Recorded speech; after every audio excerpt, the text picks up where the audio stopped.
Hello everyone. I know you use this video to fall asleep, so before that, like the video and subscribe to the channel. Also, where are you from? And what time are you watching? Now get comfortable and relax. The bass pulsed through my body, but it couldn't drown out the panic rising in my chest. I was alone in a sea of strangers, the faces around me blurring into a kaleidoscope of neon paint and glitter. How could I have lost them so quickly? It was my first time at Dreamscape, one of those massive 3-day music festivals that take over entire fields. My friends had been planning this trip for months, and I'd finally caved to their pressure. "Come on, Mia," they'd said. "It'll be the experience of a lifetime." Some experience this was turning out to be. I'd only turned away for a second to buy a bottle of water. The crowd had surged forward, swept up in the pulsing rhythm of the headline act, and suddenly my friends were gone.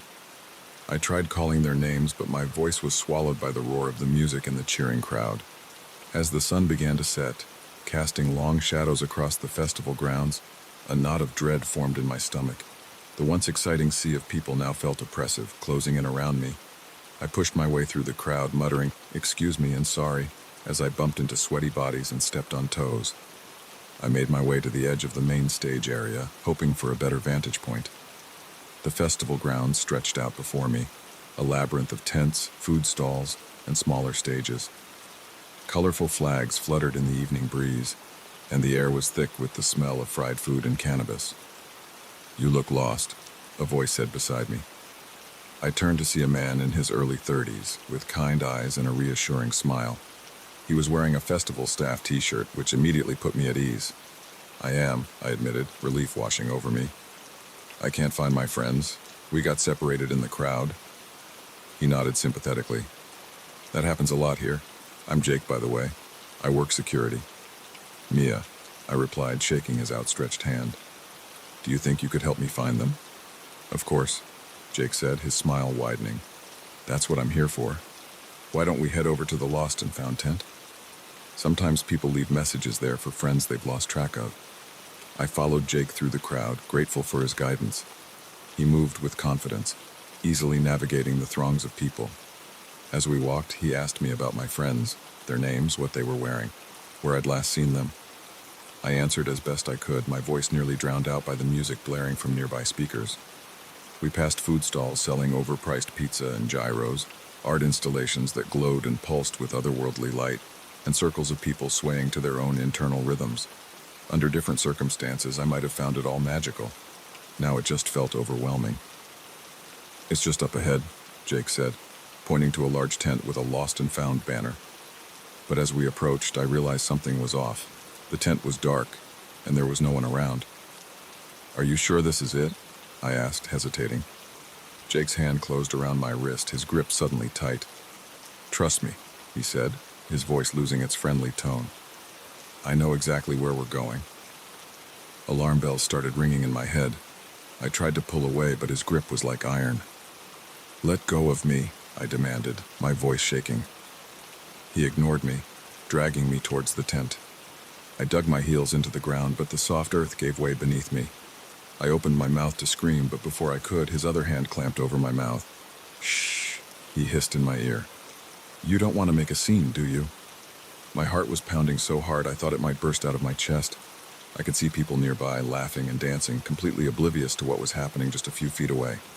How could no one notice? Jake pulled me into the dark tent, and the sounds of the festival became muffled. My eyes struggled to adjust to the darkness. I could make out shapes, boxes stacked against the walls, a table, chairs. "What do you want?" I asked, my voice barely above a whisper. Jake's laugh was cold and humorless. "Oh, Mia, you really shouldn't be so trusting. Pretty girl like you, all alone at a big festival like this? You're lucky I found you first."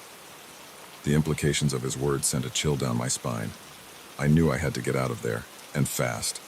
I stomped hard on his foot, putting all my weight into it. He yelped in pain, his grip loosening just enough for me to wrench my arm free.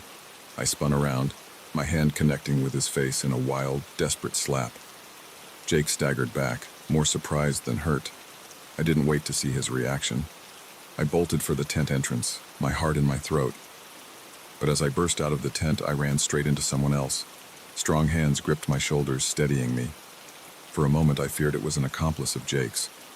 But then I looked up and saw the official security uniform, the walkie-talkie, the stern but concerned expression. "Whoa there," the security guard said. "Are you all right?" Words tumbled out of me in a rush. "Please, you have to help me. There's a man in there. He said he was security, but he's not. He tried to." I was cut off by Jake emerging from the tent. His face was composed, but I could see the anger simmering in his eyes. "There you are," he said smoothly. "I was worried when you ran off like that." The security guard looked between us, confusion evident on his face. "What's going on here?" Jake stepped forward, his body language relaxed and open. "I'm so sorry about this. My girlfriend here had a bit too much to drink. I was just trying to get her some water and a place to sit down." I stared at him in disbelief. "He's lying. I don't even know him." The guard's hand went to his radio. "Sir, can I see some ID, please?" Jake's demeanor changed in an instant. He shoved the guard hard, sending him stumbling backwards, then took off running into the crowd. "Stop him!" I yelled, but he had already disappeared into the sea of people. The next few hours passed in a blur. More security arrived, then the police. I gave my statement over and over, describing Jake and what had happened. They searched the festival grounds, but there was no sign of him. As the adrenaline wore off, exhaustion set in. I sat wrapped in a scratchy emergency blanket, sipping lukewarm coffee from a paper cup. The festival continued around me, the music and laughter feeling surreal after what I'd just been through. "Mia, hey," I heard a familiar voice call. I looked up to see my friends pushing through the crowd, their faces etched with worry. "Oh my God, we've been looking everywhere for you." As they engulfed me in a group hug, the emotions I'd been holding back finally broke through. I sobbed into their shoulders, relief and fear and leftover adrenaline all pouring out at once. Later, as we sat in our tent, I recounted what had happened. My friends listened in horror, hugging me and assuring me that it wasn't my fault. "I can't believe we let you out of our sight," Sarah said, her voice thick with guilt. I shook my head. "It's not your fault. I'm just glad you found me." We didn't sleep much that night. Every noise outside the tent made me jump, and I kept imagining I saw Jake's face in the shadows. But surrounded by my friends, I felt safe for the first time in hours. As the sun rose on the final day of the festival, painting the sky in soft pinks and oranges, I made a decision. I wasn't going to let what happened define my experience. Jake had tried to take something from me, my trust, my sense of safety, but I refused to let him succeed. We emerged from our tent, blinking in the bright morning light. The festival was waking up around us, early risers doing yoga on the dewy grass, the smell of coffee and bacon wafting from food stalls. My friends looked at me uncertainly. "Are you sure you want to stay?" Tom asked. "We can go home if you want." I took a deep breath, looking out over the festival grounds. In the light of day, it looked different. Not the dark, threatening place it had become in my mind, but a place of music and joy and connection. "I'm sure," I said, surprising myself with the strength in my voice. "But promise me one thing." "Anything," they chorused. I managed a small smile. "Don't let me out of your sight again." As we walked towards the main stage, the first notes of music filling the air, I felt a weight lift from my shoulders. What happened with Jake would always be a part of me, a lesson learned in the hardest way possible. But it didn't have to be the whole story. I was more than what had almost happened to me. I was a survivor, a friend, a music lover. And right now, I was exactly where I wanted to be, surrounded by people I trusted, ready to face whatever came next. The festival continued, and so did I.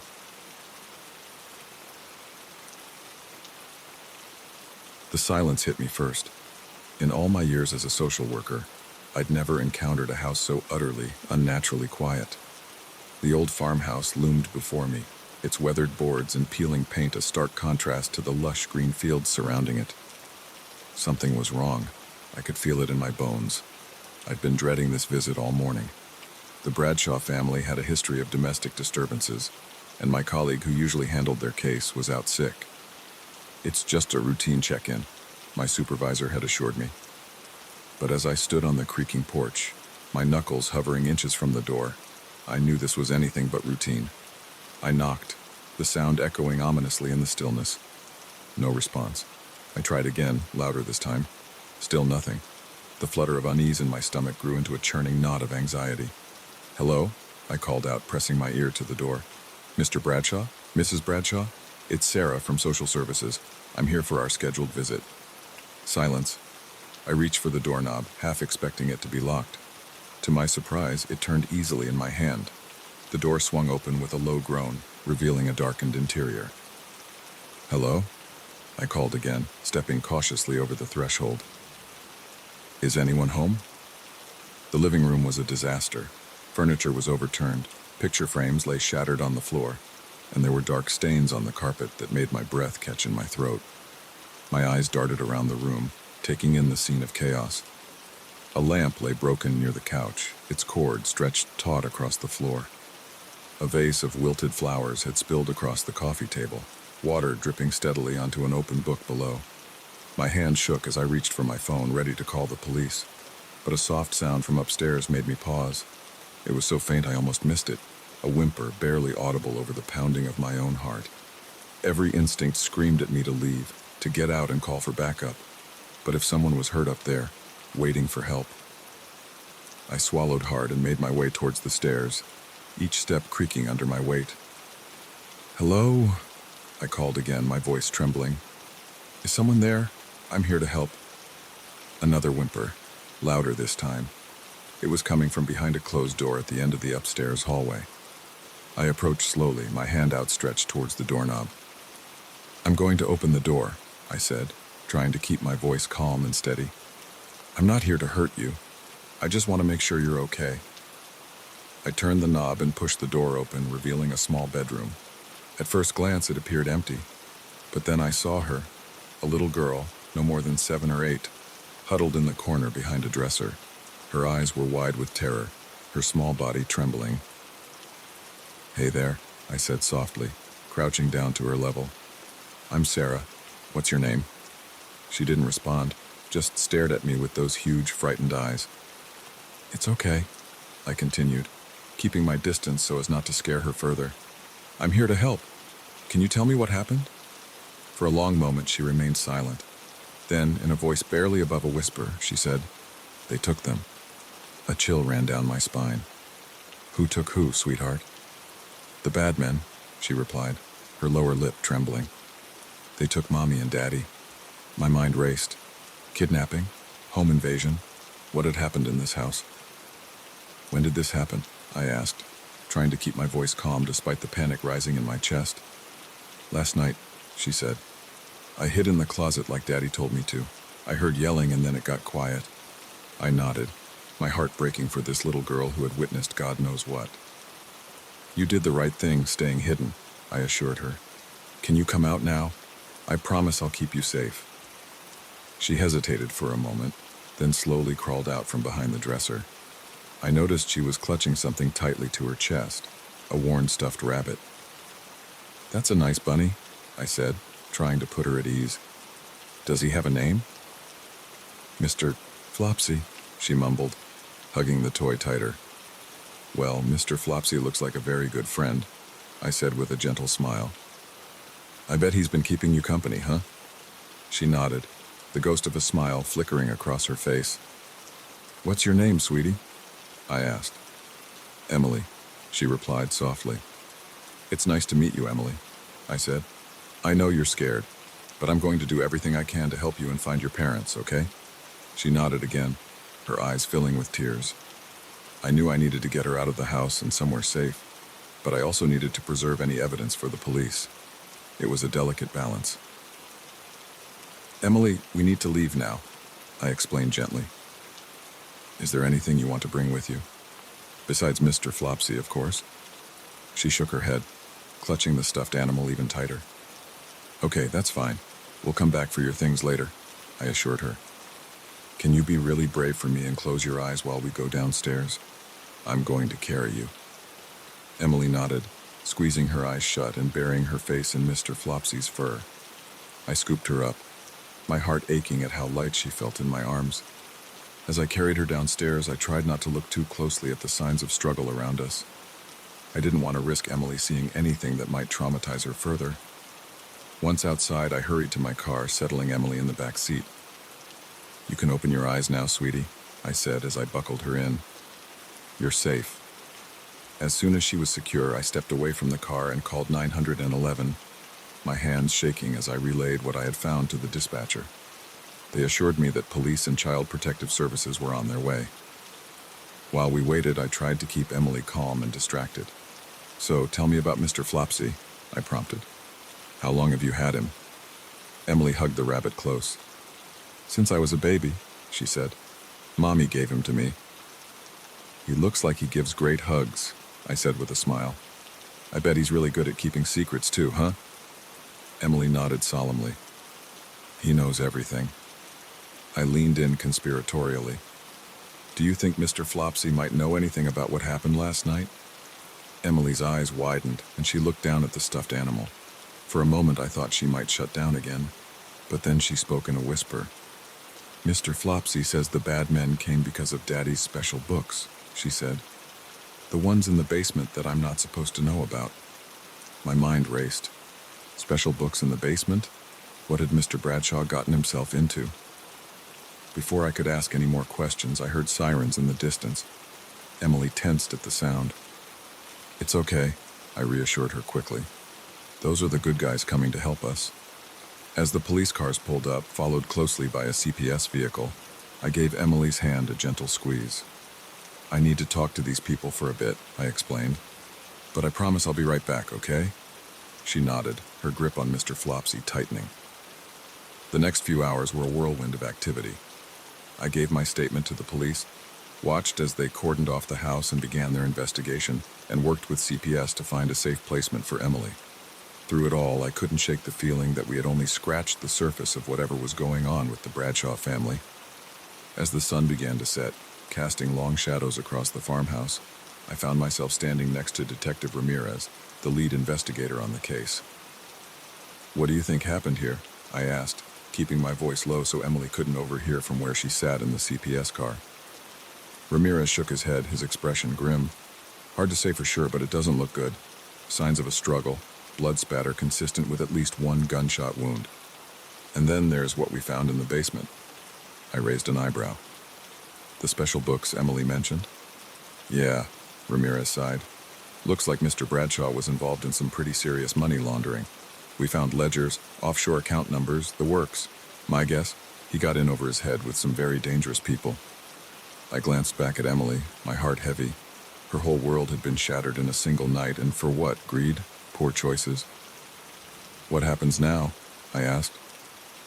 "We'll keep searching for the parents, but..." Ramirez trailed off, his implication clear.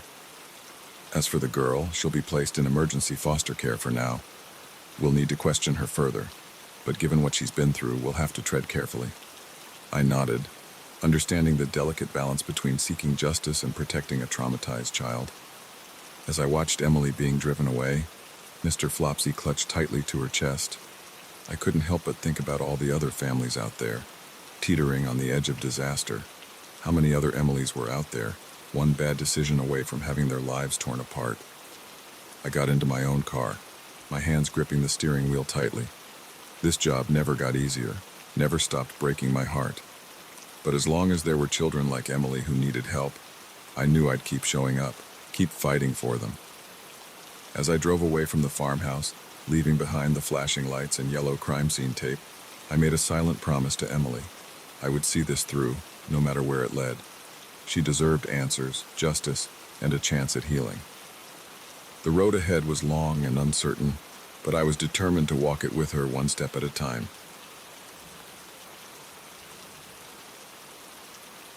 The headlights cut through the darkness like twin beams of hope, illuminating a lonely figure on the roadside. I'd always been taught never to pick up hitchhikers, but something about this guy, his defeated posture, the way he squinted against the glare of my high beams, made me slow down. Little did I know that simple act of kindness was about to turn into the most terrifying night of my life. I'd been driving for hours, the monotony of the highway broken only by the occasional flicker of my radio as it struggled to find a signal. The clock on my dashboard read 2:17 a.m., and the weight of fatigue pressed down on my eyelids. Maybe that's why I did it, why I pulled over when I saw him.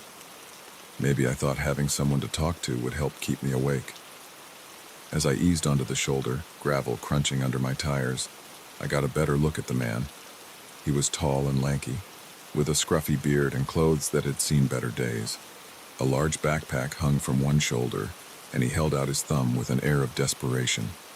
I rolled down my passenger window, the cool night air rushing in. "Where you headed?" I called out. He jogged over, a relieved smile spreading across his face. "Just down the road a ways," he said, his voice gravelly. "Maybe the next town over if you're going that far." I hesitated for a moment, years of warnings from my parents echoing in my head. But the guy looked harmless enough, and it was such a desolate stretch of road. What kind of person would I be if I left him out here? "Hop in," I said, unlocking the doors. He tossed his backpack in the back seat and climbed in, filling the car with the musty scent of unwashed clothes and stale cigarette smoke. "Thanks, man," he said, buckling his seatbelt. "You're a lifesaver." I pulled back onto the highway, the silence between us stretching out uncomfortably. "I'm Jack," I offered, glancing over at him. "Mike," he replied, staring straight ahead. We drove in silence for a few miles, the only sound the hum of the engine and the rhythmic thump of tires on asphalt. I was starting to regret my decision when Mike finally spoke up. "So what brings you out this way so late?" he asked. "Just heading home from a business trip," I replied. "You?" Mike shrugged. "Just trying to get where I'm going." There was something evasive about his answer that set me on edge. I tried to shake it off, reminding myself that not everyone wants to spill their life story to a stranger. "Where's home for you?" I asked, trying to keep the conversation going. "Nowhere special," Mike said, then abruptly changing the subject. "Mind if I smoke?" I shook my head. "Sorry, no smoking in the car." Mike grunted in response, shifting in his seat. From the corner of my eye, I saw him reach into his pocket. My grip tightened on the steering wheel, a jolt of adrenaline shooting through me. But he just pulled out a pack of gum, popping a piece into his mouth. I relaxed a little, chuckling inwardly at my paranoia. We drove on, the miles ticking by in relative silence. I was just starting to think I'd misjudged the situation when I noticed Mike's behavior change. He began fidgeting more, constantly checking the side mirrors and glancing over his shoulder at the empty road behind us. His knee bounced up and down, and he kept running his hand through his greasy hair. "Everything okay?" I asked, trying to keep my voice casual. "Yeah, fine," he muttered, but his tone was anything but convincing. That's when I saw the flashing lights in my rearview mirror. A police cruiser was approaching fast, siren wailing.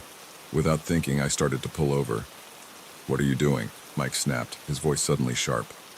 "Pulling over for the cop," I said, confused by his reaction. "No!" he shouted, lunging across the center console and grabbing the wheel. "Keep driving."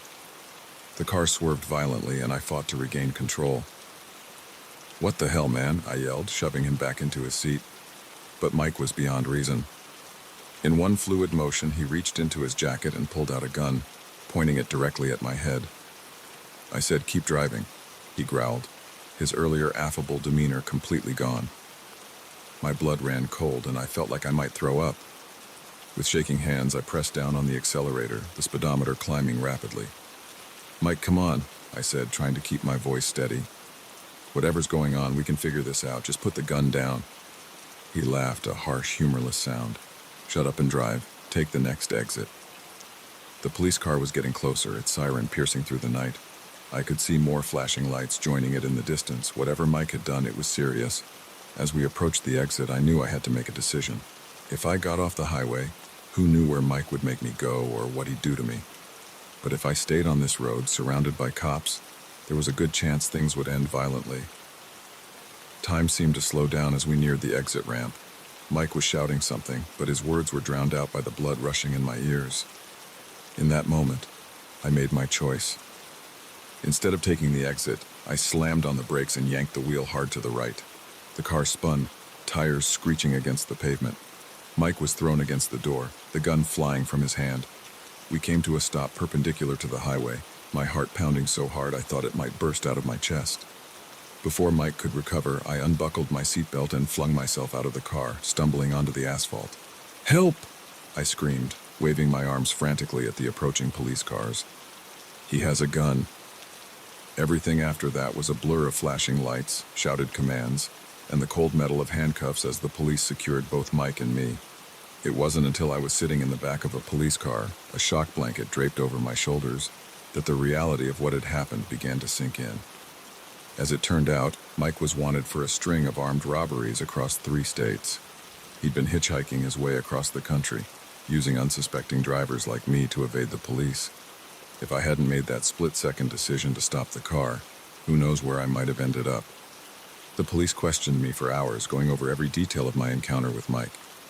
By the time they were finished, the sun was peeking over the horizon, painting the sky in soft pinks and oranges.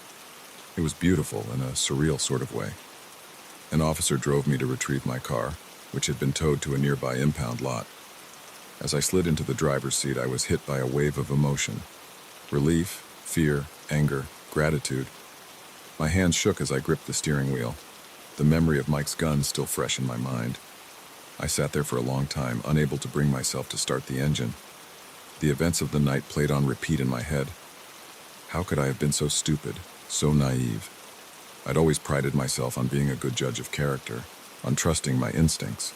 But in one night, all that confidence had been shattered. Finally, I took a deep breath and turned the key. The engine rumbled to life, a comforting sound in the quiet morning. As I pulled out of the impound lot, I made a silent vow to myself. No more picking up hitchhikers, no matter how harmless they might seem. No more putting blind trust in strangers. The road stretched out before me, empty and inviting. But as I merged onto the highway, I couldn't shake the feeling that something fundamental had changed. The world suddenly seemed darker, more dangerous. Every car that passed felt like a potential threat, every rest stop a possible ambush. I drove straight through the day, stopping only for gas and coffee. By the time I pulled into my driveway, the sun was setting again. I'd been awake for over 36 hours, but sleep felt impossible. As I unlocked my front door, I was struck by how normal everything looked. My house, my neighborhood, it was all exactly as I'd left it. But I wasn't the same person who had left on that business trip just a few days ago. That night, as I lay in bed staring at the ceiling, I couldn't stop thinking about Mike. What had led him to that life? What series of choices had brought him to that lonely stretch of highway, waiting for someone like me to come along? And what about me? How many times had I put myself in danger without even realizing it? How many close calls had I had that I'd been blissfully unaware of? In the days and weeks that followed, I found myself jumping at shadows, second-guessing every interaction with strangers. The world had always been a dangerous place, I knew that. But now, that danger felt immediate, personal. Slowly, though, I began to heal. I talked to a therapist, installed a security system in my house, took a self-defense class. Little by little, I reclaimed my sense of safety, my trust in the world. But I never forgot that night on the highway. Every time I pass a hitchhiker now, I feel a pang of guilt as I drive by. But then I remember Mike's gun, the terror in those moments when I thought I might die, and I pressed down on the accelerator. Some lessons I've learned are worth the pain they cause, and some acts of kindness are better left undone. The first sign that something was off was the smell. A sharp chemical odor that didn't belong in my aunt's quaint country neighborhood. But by the time I realized what it meant, I was already in too deep. I'd agreed to house sit for my Aunt Linda while she visited her sister in Florida. It seemed like a dream gig. 2 weeks in a cozy farmhouse surrounded by rolling fields and not much else. A perfect escape from my cramped city apartment and high-stress job. I'd envisioned lazy days reading on the porch, maybe trying my hand at gardening. What I got instead was a front-row seat to a nightmare. The house next door had always been empty as far as I knew. A run-down old farmhouse that Aunt Linda said had been abandoned for years. So when I saw lights on there my second night, I was curious but not alarmed. Maybe someone had finally bought the place. I was in the kitchen making dinner when I first noticed the smell. It was faint at first, barely noticeable over the aroma of the pasta sauce I was simmering. But as the evening wore on, it grew stronger, acrid, chemical. By the time I went to bed, my eyes were watering and my throat felt scratchy. I woke up in the middle of the night, coughing. The smell had permeated the whole house. Groggy and disoriented, I stumbled to the window and peered out. That's when I saw them. Shadowy figures moving around the neighboring house, carrying large containers and boxes. My heart started racing. This wasn't some new neighbor doing late-night renovations. This was something else entirely. I reached for my phone, ready to call the police, but hesitated. What if I was overreacting? What if it was just some harmless explanation I hadn't thought of? The last thing I wanted was to cause a scene in my aunt's quiet neighborhood. So instead, I watched and waited. The next day, I tried to go about my routine as normal, but I couldn't shake the feeling of unease that had settled over me. The smell was still there, fainter now, but persistent. And there was activity next door. Cars coming and going, always with tinted windows and out-of-state plates. I found myself spending more time on the porch, pretending to read while actually keeping an eye on the house next door. That's how I noticed the pattern. Every few hours, a different car would pull up. Someone would get out, go inside for exactly 15 minutes, then leave with a small package. It hit me all at once. The chemical smell, the late-night activity, the steady stream of visitors. They were cooking meth, right next door to my aunt's house. My first instinct was to pack up and leave, call Aunt Linda, tell her what was happening, and get the hell out of there. But something stopped me. Maybe it was the thought of drug dealers setting up shop in this peaceful neighborhood. Maybe it was concern for my aunt's safety when she returned. Or maybe it was just morbid curiosity. Whatever the reason, I decided to stay and gather more information. I started taking notes, times of arrivals and departures, descriptions of cars and people. I even tried to snap a few discreet photos with my phone, though they didn't come out very clear. 3 days into my amateur surveillance, things took a turn. I was out in the backyard, hanging laundry on the line, and, admittedly, trying to get a better view of the neighboring property, when I heard a shout. "Hey, you, I turned to see a man standing at the fence between the two properties. He was tall, muscular, with tattoos snaking up his arms and a look in his eyes that made my blood run cold. "Can I help you?" I called back, trying to keep my voice steady. He vaulted over the fence with surprising agility for his size. As he approached, I could smell cigarette smoke and something chemical clinging to his clothes. "You've been watching us," he said. It wasn't a question. I felt my heart hammering in my chest. "I don't know what you're talking about," I lied. "I'm just here taking care of my aunt's place." He smirked, clearly not buying it. "Yeah? And I suppose you always spend hours sitting on the porch staring at an empty house." I opened my mouth to respond, but no words came out. He took another step closer, and I instinctively backed away. "Listen closely," he said, his voice low and menacing. "Whatever you think you know, whatever you think you've seen, forget it. We're not here. You didn't see anything. Understand?" I nodded mutely, too terrified to speak. "Good," he said. "Because if I find out you've been talking to anyone, cops, neighbors, anyone, well..." He let the threat hang in the air, unfinished but crystal clear. With that, he turned and walked away, hopping back over the fence with ease. I stood there, rooted to the spot, laundry forgotten in my hands for what felt like hours. That night I didn't sleep. I sat by the window, watching the house next door, jumping at every sound.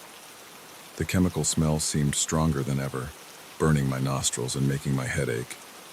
I knew I should leave, call the police from a safe distance and let them handle it. But something kept me there. A sense of responsibility, perhaps. Or maybe just the stubborn belief that I could handle this on my own. The next day passed in a haze of anxiety and adrenaline. I went through the motions of my daily routine, all while keeping a wary eye on the house next door. The steady stream of cars continued, each visitor staying for exactly 15 minutes before leaving with their small package. As night fell, I made a decision. I couldn't just sit back and do nothing. I needed evidence, something concrete I could take to the police. And I knew just where to get it. Waiting until well after midnight, I crept out of the house.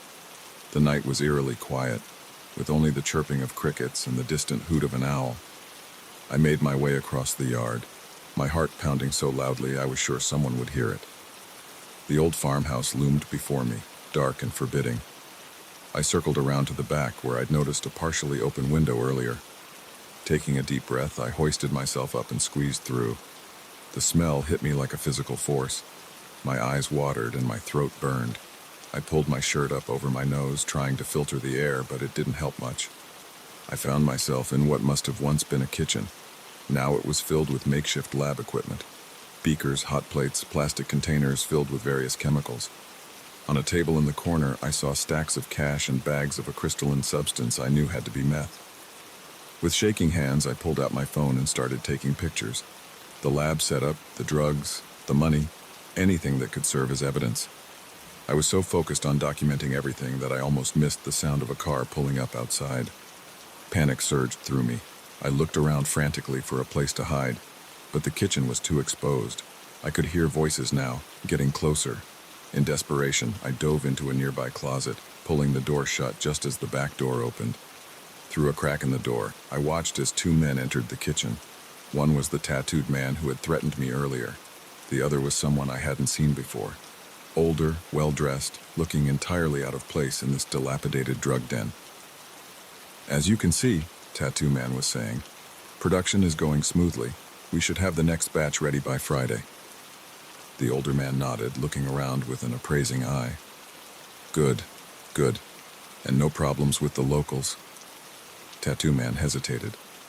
"Well, there is one small issue. The woman next door. She's been watching the place. I warned her off, but..." The older man's expression hardened. "But nothing. We can't afford any loose ends. Take care of it." My blood ran cold. They were talking about killing me. Tattoo Man nodded. "Consider it done." They continued talking, discussing distribution plans and profit margins, but I barely heard them.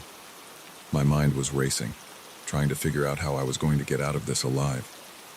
After what felt like an eternity, the two men left.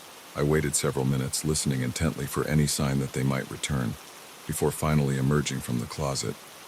My legs were shaking so badly I could barely walk, but somehow I made it back to the window. As I climbed out, I heard a shout behind me. I didn't look back, just ran as fast as I could across the yard and back into my aunt's house. I slammed the door behind me, locking it with trembling hands. Then I sank to the floor, my back against the door, and finally let the tears come. When I could breathe again, I pulled out my phone. My fingers hovered over the keypad for a moment before I dialed 911. "Emergency services. What's your emergency?" I took a deep breath. "I need to report a crime. A big one." The next few hours passed in a blur of police sirens, flashing lights, and endless questions. I watched from the window as the quiet country night erupted into chaos. Police cars swarmed the property next door, officers in tactical gear storming the house. As dawn broke, an officer came to take my statement again. He looked tired but satisfied. "You did good," he told me. "We've been trying to crack this operation for months. Your evidence was the break we needed." I nodded, too exhausted to feel much of anything. "We'll need you to come down to the station later to make a formal statement," he continued. "And you might want to find somewhere else to stay for a while, just to be safe." I knew he was right. Even with the main players in custody, there was no guarantee that everyone involved had been caught. I was a loose end, and loose ends had a way of getting tied up permanently in situations like this. As I packed my bags, I couldn't help but laugh at the irony. I'd come here looking for a peaceful escape from my hectic life. Instead, I'd walked right into the biggest adventure, and the biggest danger I'd ever faced. I took one last look around the quaint farmhouse, now forever changed in my eyes. The smell of chemicals still lingered in the air, a reminder of how quickly the illusion of safety can be shattered. As I drove away, leaving behind the flashing lights and crime scene tape, I realized something. Life doesn't always give you what you expect. Sometimes it throws you into the deep end, forcing you to sink or swim. And sometimes you surprise yourself with just how well you can swim when you have to. I may not have gotten the relaxing vacation I'd hoped for, but I'd gotten something else. A reminder of my own strength, and the knowledge that even in the darkest situations, there's always a choice to do the right thing. The open road stretched out before me, full of possibilities, and for the first time in days, I felt like I could breathe again.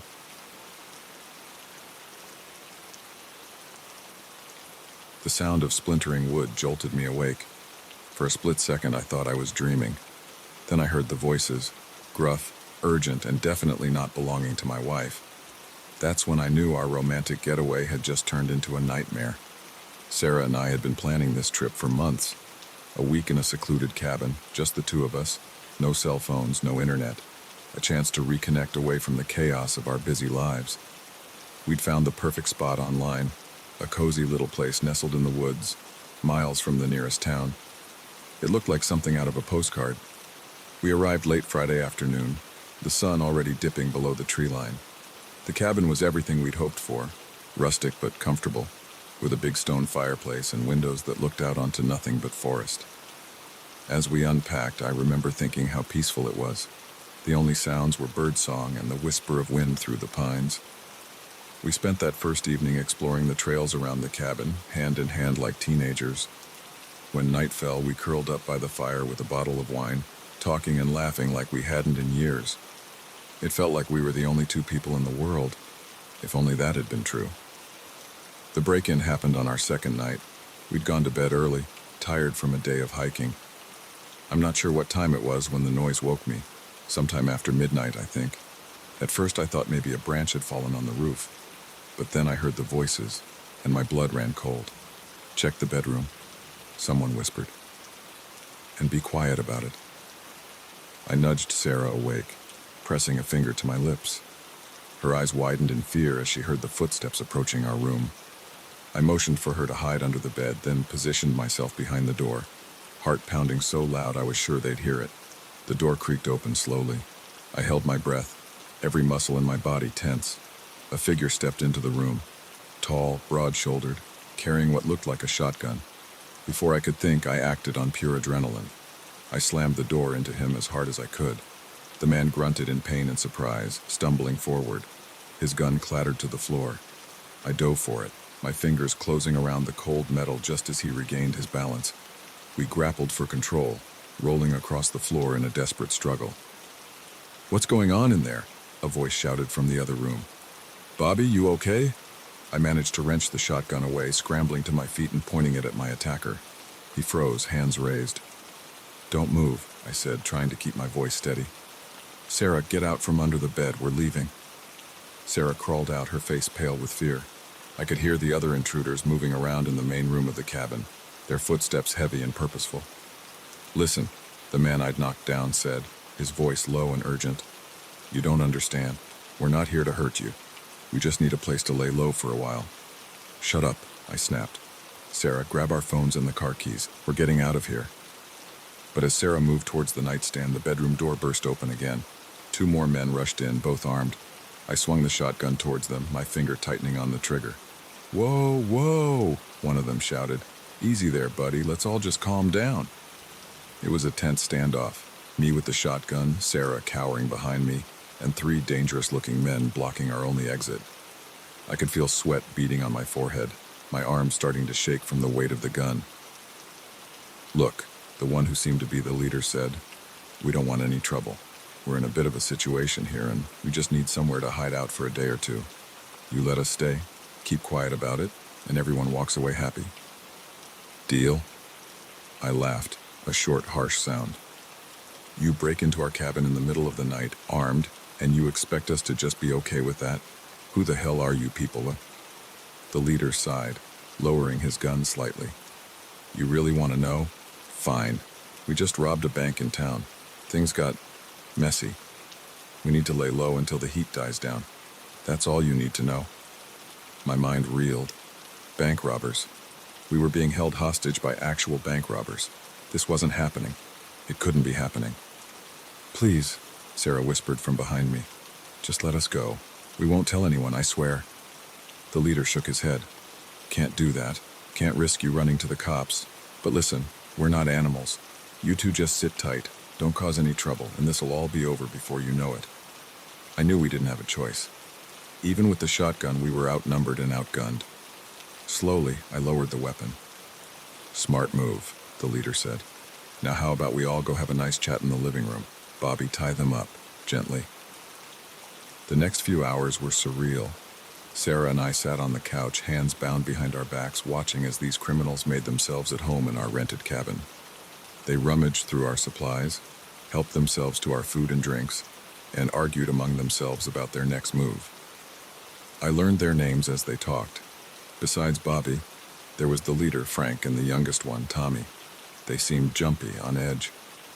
I gathered that the robbery hadn't gone as smoothly as they'd planned. There was talk of someone getting shot, of a dye pack exploding in one of the money bags. As dawn broke, casting long shadows through the cabin windows, I began to formulate a plan. I'd noticed that Tommy, the youngest, seemed uncomfortable with the situation. He kept glancing at Sarah and me, guilt written all over his face. If I could get him alone, maybe I could convince him to help us. My chance came mid-morning. Frank and Bobby went outside to check the perimeter, leaving Tommy to watch us. As soon as they were gone, I spoke up. "Hey, Tommy," I said, keeping my voice low and calm. "You don't seem like a bad kid. How'd you get mixed up with these guys?" He startled, looking at me with wide eyes. It's complicated. I needed money and Frank said it would be easy." I didn't know. "It's not too late," I pressed. "Help us get out of here and we'll tell the cops you were forced into it. You could still have a future." I saw the conflict in his eyes, the way he chewed his lip nervously. For a moment I thought I'd gotten through to him. But then the door opened and Frank walked back in. Tommy clammed up immediately. The day dragged on endlessly. We were allowed bathroom breaks under close supervision, given water and some stale crackers to eat. The robbers argued constantly, their nerves fraying as they debated their next move. I caught snatches of their conversation, something about a rendezvous point, a boat waiting to take them out of the country. As night fell again, I began to lose hope. Would anyone even notice we were missing? We told our families we'd be out of touch for the week. By the time anyone realized something was wrong, it might be too late. But then, sometime after midnight, everything changed. We heard it at the same time, the distant wail of police sirens. The robbers froze, panic written across their faces. "How the hell did they find us?" Frank snarled, grabbing his gun. "Tommy, you little rat, did you make a call?" Tommy shook his head frantically. "No, I swear, I didn't do anything." As they argued, I caught Sarah's eye. She gave me the tiniest nod and I understood. While they'd been distracted earlier, she'd managed to activate the emergency SOS on her smartwatch. The cavalry was coming. What followed was chaos. Frank and Bobby grabbed their guns and money, preparing to make a run for it. Tommy stood paralyzed, unsure what to do. And through it all, the sirens grew louder. In the confusion, I managed to work my bonds loose. As soon as my hands were free, I lunged for the shotgun they'd left propped against the wall. "Nobody move," I shouted, swinging the gun towards the robbers. For a moment, nobody breathed. Then Frank raised his gun, aiming straight at me. I saw his finger tighten on the trigger and closed my eyes, certain these were my last moments. The gunshot was deafening in the small cabin. But the pain I expected didn't come. I opened my eyes to see Frank on the ground, clutching his shoulder. Tommy stood over him, a small pistol shaking in his hands. "I couldn't," Tommy said, his voice breaking. "I couldn't let you kill them." The next few minutes were a blur. Police swarmed the cabin, shouting orders. Sarah and I were ushered outside, wrapped in blankets and checked over by paramedics. As the adrenaline wore off, I found myself shaking uncontrollably. In the days that followed, we gave countless statements to the police. We learned that the robbery had indeed gone wrong. A security guard had been shot, though thankfully not fatally. Tommy's testimony, along with ours, ensured he got a lighter sentence than his companions. Sarah and I went home, but things didn't just go back to normal. We both jumped at loud noises, had trouble sleeping. But in a strange way, the experience brought us closer. We'd faced the unthinkable together and come out the other side. We never did go back to that cabin, but sometimes on quiet evenings at home we'll look at each other and know we're both thinking about it, about how quickly life can change, how thin the line is between safety and danger. And we'll hold each other a little tighter, grateful for each moment of peace we have. Because if we learned anything from those terrifying days, it's that you never know when everything might change in the blink of an eye. The crunch of leaves under my boots was the only sound in the forest until I heard the voices. Low, urgent whispers that didn't belong in this peaceful wilderness. I froze, my heart pounding as I realized I was no longer alone. And what I was about to witness would turn my solitary camping trip into a fight for survival. I'd always been a bit of a loner, preferring the company of trees and wildlife to most people. So when I got a week off work, I didn't hesitate to pack my gear and head into the Cascade Mountains for some solo camping. I'd been looking forward to this trip for months, just me, my tent, and miles of unspoiled nature. The first 2 days were everything I'd hoped for. I hiked deep into the backcountry, setting up camp in a small clearing next to a babbling creek. The air was crisp and clean, filled with the scent of pine and wildflowers. At night, I'd sit by my small campfire, marveling at the blanket of stars overhead, untouched by city lights. On the third day, I decided to explore further up the mountain. I packed a day bag with water, snacks, and my first aid kit, leaving my main camp set up. The trail was challenging but rewarding, offering breathtaking views of the valley below. It was late afternoon when I heard the voices. I'd stopped to rest on a fallen log, taking in the peaceful sounds of the forest, when the unnatural noise caught my attention. Curiosity got the better of me, and I moved quietly towards the source. As I crept closer, ducking behind trees and boulders, the voices became clearer. 2 men, maybe 3, talking in hushed but agitated tones. I couldn't make out the words, but the tension in their voices was unmistakable. Finally, I reached the edge of a small clearing. Peering around a large oak tree, I saw them. 3 men, dressed in dark clothing, standing around what looked like a shallow grave. My blood ran cold as I watched one of them drag a large, tarp-wrapped bundle towards the hole. I knew instantly what I was seeing, but my mind refused to accept it. This couldn't be happening. Not here, not in my peaceful forest retreat. One of the men, tall, with a jagged scar across his cheek, seemed to be in charge. He barked orders at the others as they maneuvered the bundle into the grave. I couldn't tear my eyes away, even as every instinct screamed at me to run. Then, in a moment of carelessness born of shock, I shifted my weight. A twig snapped under my foot, the sound impossibly loud in the tense silence. 3 heads snapped in my direction. For a heartbeat, time seemed to stand still. Then the scarred man shouted, "Get him!" and chaos erupted. I ran like I'd never run before, crashing through undergrowth, leaping over fallen trees, my lungs burning and my heart threatening to burst from my chest. I could hear them behind me, their heavy footsteps and angry shouts spurring me on. I had no plan, no destination in mind. My only thought was to put as much distance between myself and those men as possible. But they knew these woods too, and they were gaining on me. A gunshot rang out, the bullet splintering bark inches from my head. I ducked instinctively, losing my footing on the uneven ground. I tumbled down a steep embankment, branches whipping my face and rocks bruising my body. I came to a stop at the bottom, dazed and winded. For a moment I lay there, certain that this was the end. But then I heard their voices again, closer now, and survival instinct kicked in. Ignoring the pain in my ribs and the warm trickle of blood down my face, I forced myself to my feet and started moving again. The forest was growing darker as evening approached, shadows lengthening and blurring the landscape. I used it to my advantage, zigzagging between trees, doubling back on my trail when I could. My pursuers' voices grew more distant, then closer again. They were spreading out, trying to flank me. As night fell completely, I found myself in unfamiliar territory. In my panic, I'd run far off any marked trail. I was lost, being hunted, with no supplies and no way to call for help. The gravity of my situation hit me like a physical blow. I needed to think, to come up with a plan. Blindly running wasn't going to save me. I forced myself to stop, pressing my back against a large tree and trying to quiet my ragged breathing. As my eyes adjusted to the darkness, I took stock of my surroundings.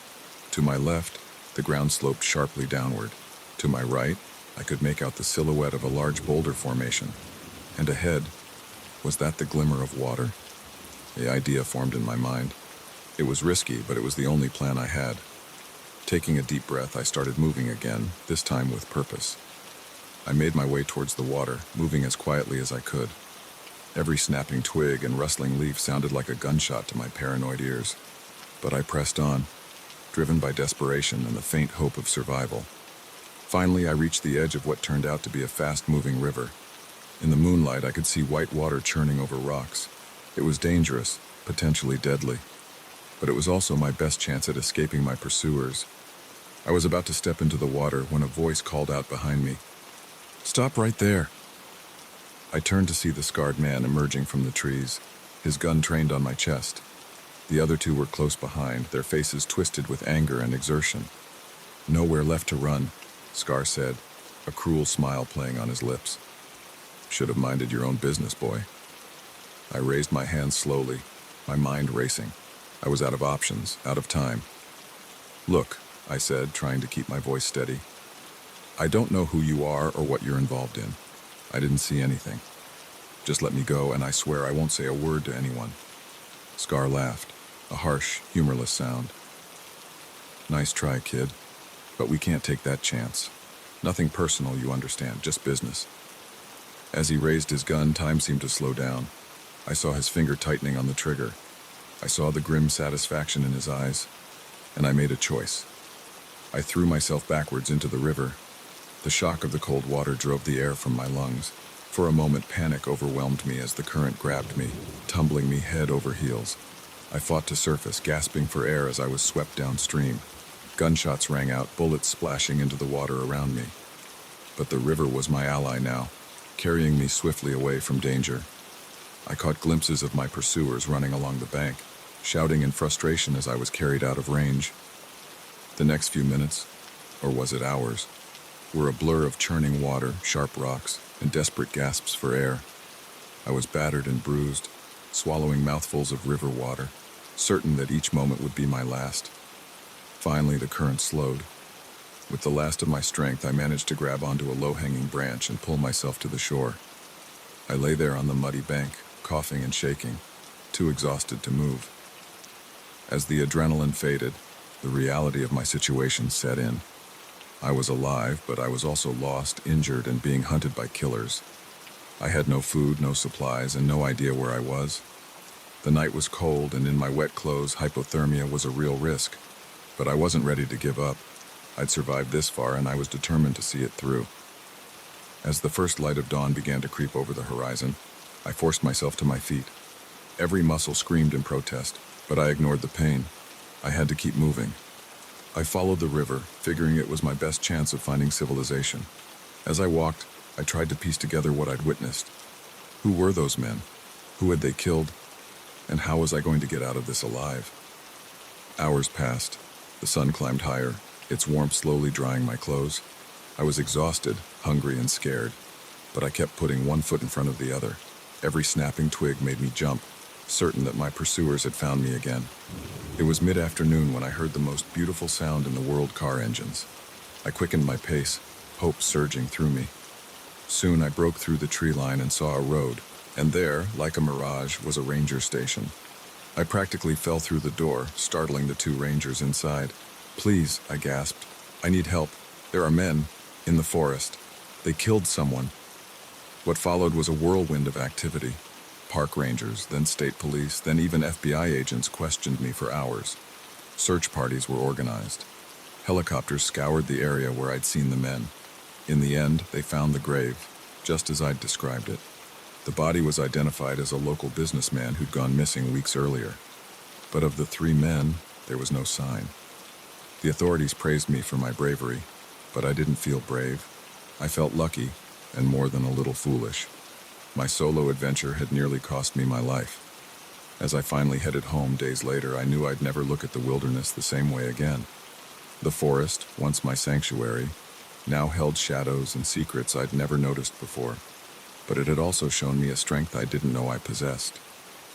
I don't go camping alone anymore, but I do still venture into the woods from time to time. And when I do, I'm always alert, always watching. Because I learned the hard way that even in the most beautiful places, darkness can lurk just out of sight. And sometimes survival depends on being ready for anything. The night shift at Joe's Diner was usually quiet. A few truckers, maybe some insomniacs looking for a late-night coffee fix. But the moment those 5 men walked in, the air changed. It was like a storm rolling in, and I was stuck right in its path. I'd been working at Joe's for about 6 months, ever since I dropped out of college. It wasn't glamorous, but it paid the bills and gave me time to figure out what I wanted to do with my life. Most nights I actually enjoyed the solitude, the rhythm of brewing coffee and flipping burgers in the wee hours of the morning. That night started like any other. It was about 2 a.m., and I was wiping down the counter for the 100th time, half listening to the old jukebox in the corner playing some twangy country song. The only customers were a middle-aged couple in a booth near the window, quietly picking at a shared slice of apple pie. The bell over the door jingled, and I looked up to see them walk in. 5 men, all dressed too nicely for our little roadside diner. They were laughing and talking loudly, an air of barely contained energy about them. Something in their eyes, in the way they moved, set me on edge immediately. "Evening, gentlemen," I said, plastering on my best waitress smile. "What can I get for you?" The one who seemed to be the leader, a tall man with salt and pepper hair, grinned at me. There was something predatory in that smile. "Coffee," he said. "Lots of it. And keep it coming, sweetheart." I bristled at the "sweetheart," but kept my face neutral.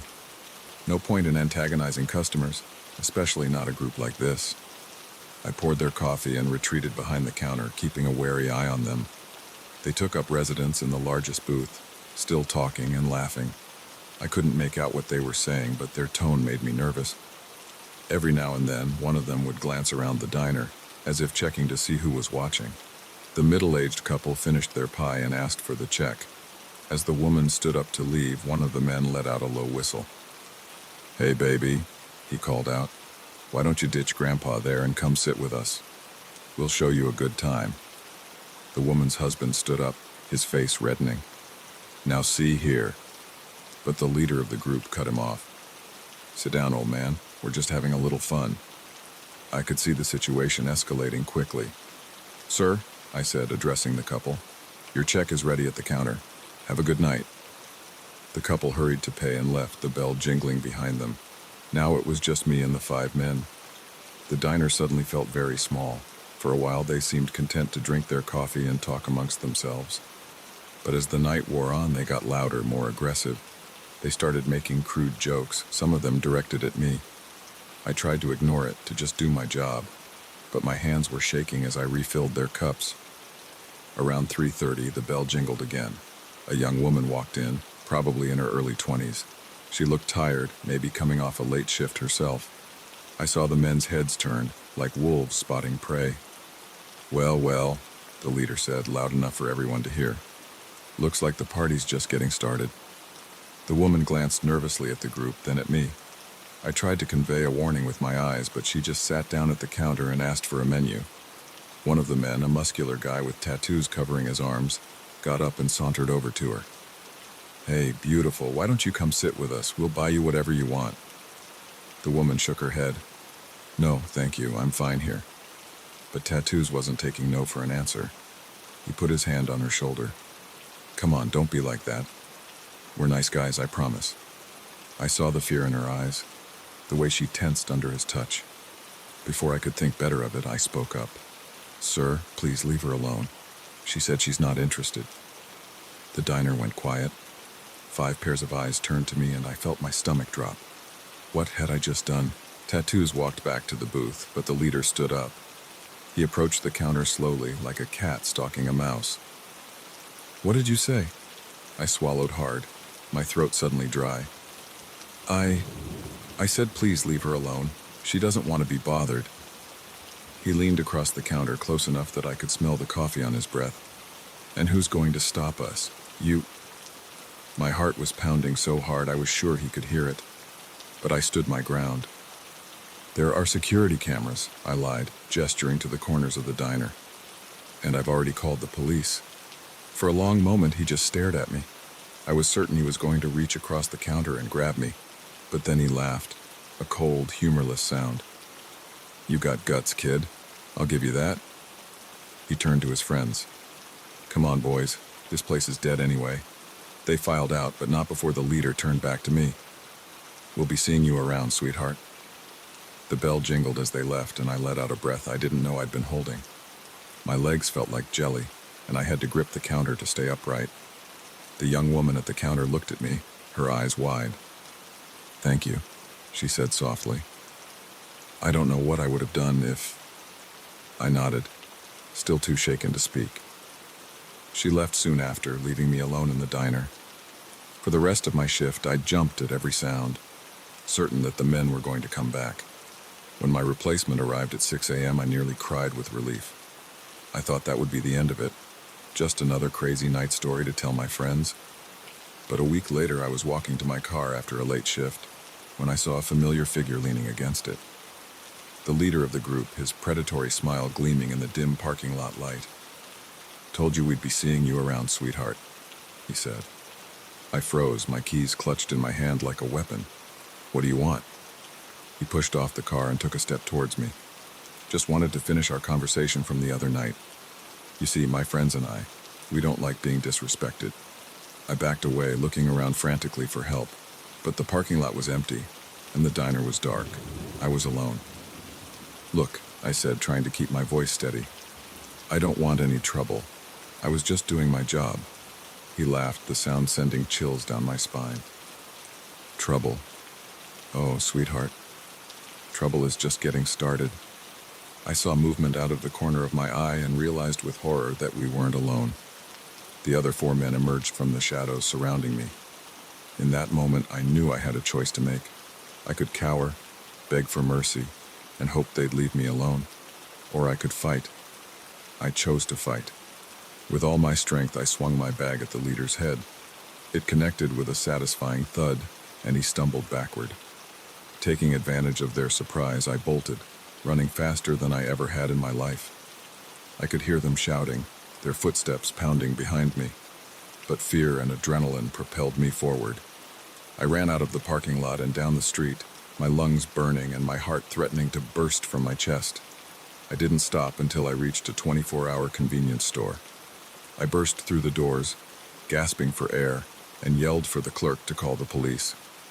The next few hours were a blur of police statements and questions. They found my car vandalized, all 4 tires slashed. But of the men, there was no sign.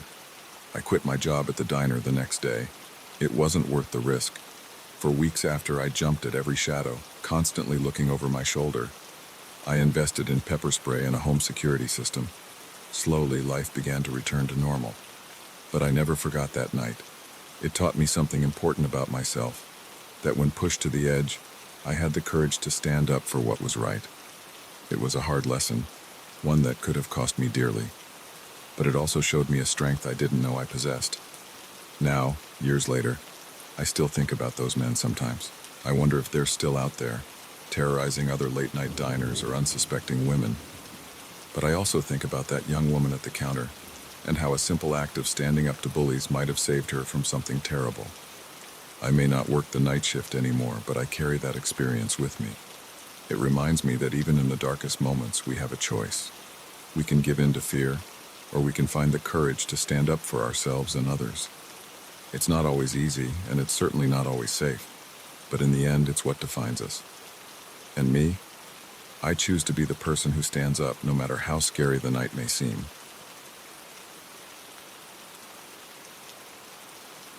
The moment I saw his eyes in my rearview mirror, I knew I'd made a terrible mistake. They weren't the eyes of someone coming to help. They were the eyes of a predator who'd just found his prey, and I was trapped on a deserted highway with him, miles from anywhere. It had started as a simple road trip. I was driving cross-country to start a new job, my car packed with everything I owned. The freedom of the open road, the promise of a fresh start, it all felt like an adventure. Until my car started making a worrying noise somewhere in the middle of nowhere, Kansas. I'd been driving for hours, the landscape an endless sea of wheat fields under a vast empty sky. The sun was setting, painting the horizon in brilliant oranges and pinks, when I first heard the rattling. It started soft, barely noticeable over the hum of the engine and the radio, but as the miles ticked by, it grew louder, more insistent. I tried to ignore it at first. I was on a tight schedule, and the thought of being delayed by car trouble made my stomach churn. But when white smoke started billowing from under the hood, I knew I couldn't put it off any longer. Cursing under my breath, I eased the car onto the shoulder. The rattling had become a full-blown clatter, and the engine gave one final sputtering cough before dying completely. Great, just great. I got out, popping the hood and waving away the acrid smoke. I didn't know much about cars, but even I could tell this was bad. The engine was a mess of hoses and metal, all looking equally foreign and unhelpful. I was way out of my depth. Sighing, I pulled out my phone. No signal. Of course. The sun had dipped below the horizon now, the twilight deepening rapidly. In the gathering darkness, the empty highway suddenly felt a lot less peaceful and a lot more menacing. I shivered, though the evening was still warm. That's when I saw the headlights approaching. My heart leapt. Maybe this wasn't a disaster after all. I waved my arms, feeling a rush of relief as the car and old pickup truck slowed and pulled over behind me. A man got out, tall and broad-shouldered. In the dim light, I could make out a scruffy beard and a worn baseball cap. He approached with an easy smile. "Car trouble?" he asked, his voice a deep rumble. I nodded, gesturing helplessly at the smoking engine. "It just died on me. I don't suppose you know anything about cars?" He chuckled. "Maybe a thing or two. Mind if I take a look?" I stepped aside, watching as he leaned over the engine. He poked and prodded, muttering to himself. After a few minutes, he straightened up, wiping his hands on his jeans. "Well, the good news is, it's not unfixable," he said. "Bad news is, you're going to need a part I don't have on me. There's a town about 30 miles up the road with an auto shop. I could give you a ride if you want." I hesitated. Every instinct screamed that getting into a car with a stranger on a deserted highway was a bad idea. But what choice did I have? I couldn't stay here all night, and who knew when another car might come along? "That would be great, thank you," I said, trying to sound more confident than I felt. "I really appreciate it." He smiled again, but this time something about it made my skin crawl. "Happy to help. Grab what you need and hop in." I quickly grabbed my purse and phone from my car, locking it out of habit. As if anyone would steal it out here. The man was already in his truck, engine idling. I climbed into the passenger seat, the old springs creaking under my weight. "I'm John, by the way," he said as he pulled back onto the highway. "Sarah," I replied, buckling my seatbelt. "Thanks again for stopping. I don't know what I would have done if you hadn't come along." John nodded, his eyes fixed on the road ahead. "It's dangerous out here for a young woman all alone. Never know what kind of people you might run into." Something in his tone made me glance over sharply. His face was half in shadow, but I could see a small smile playing at the corners of his mouth. It wasn't a kind smile. An uncomfortable silence fell. I found myself wishing he'd turn on the radio, anything to break the growing tension. But the only sound was the rumble of tires on asphalt and my own heartbeat, which seemed to be getting louder by the second. "So," I said, desperate to fill the silence, "do you live around here?" John shook his head. "Nah, just passing through, like you." "Oh, where are you headed?" He turned to look at me then, and in the green glow of the dashboard lights, his eyes seemed to glitter with something dark and hungry. "Wherever the road takes me." I felt a chill run down my spine. I turned to look out the window, trying to hide my growing unease. The landscape outside was pitch black now, no signs of life or civilization anywhere. We could have been the only two people left in the world. That's when I noticed something that made my blood run cold. We'd been driving for at least 20 minutes, but the odometer hadn't budged. We weren't going towards town. We were going in circles. John?" I said, my voice shaking slightly. "I think we might have missed a turn or something. Shouldn't we have reached the town by now?" He didn't respond, just kept driving, that small, unsettling smile still on his face. "John," I said again, louder this time. "Did you hear me? We need to turn around." In one swift motion, he reached over and locked the doors. The sound of the locks clicking into place was like a gunshot in the quiet cab. "Now, Sarah," he said, his voice low and menacing. "Why would I want to do that? We're just getting to know each other." Panic surged through me. This couldn't be happening. This was the stuff of nightmares, of cautionary tales. This didn't happen in real life, not to me. But it was happening. And I knew with terrifying certainty that if I didn't do something right now, I might not live to see morning. I glanced around frantically, looking for something, anything I could use as a weapon. My purse was at my feet. Inside was a small canister of pepper spray my mom had insisted I carry. If I could just reach it without him noticing. "You know," John was saying, his tone conversational as if we were old friends catching up. "I've been driving this stretch of road for years. You'd be amazed how many pretty young things I've helped out. Always so grateful, so trusting." I forced myself to stay calm, to keep him talking while I slowly, inch by inch, moved my hand towards my purse. "And what happened to them?" I asked, afraid of the answer but needing to keep him distracted. He laughed, a sound that sent shivers down my spine. "Oh, they're still around. Parts of them anyway. Scattered across these fields, feeding the wheat that feeds the nation. Poetic, don't you think?" My fingers closed around the pepper spray. I took a deep breath, steeling myself for what I had to do. "You know what I think?" I said. He turned to look at me, eyebrow raised. "What's that, sweetheart?" In one fluid motion, I raised the pepper spray and emptied the entire canister into his face. John howled in pain and anger, the truck swerving violently. I braced myself against the dashboard as we careened off the road, bumping over uneven ground before coming to a jarring stop. I didn't wait. I unlocked the door and threw myself out of the truck, hitting the ground hard. Pain shot through my shoulder, but adrenaline pushed me to my feet. I ran. I ran like I'd never run before, my lungs burning and my heart pounding. I could hear John behind me shouting threats that made my blood run cold, but I didn't look back. I just ran. I don't know how long I ran for. It felt like hours. My legs were on fire, each breath a stabbing pain in my chest. But fear kept me going, pushing me far beyond what I thought I was capable of.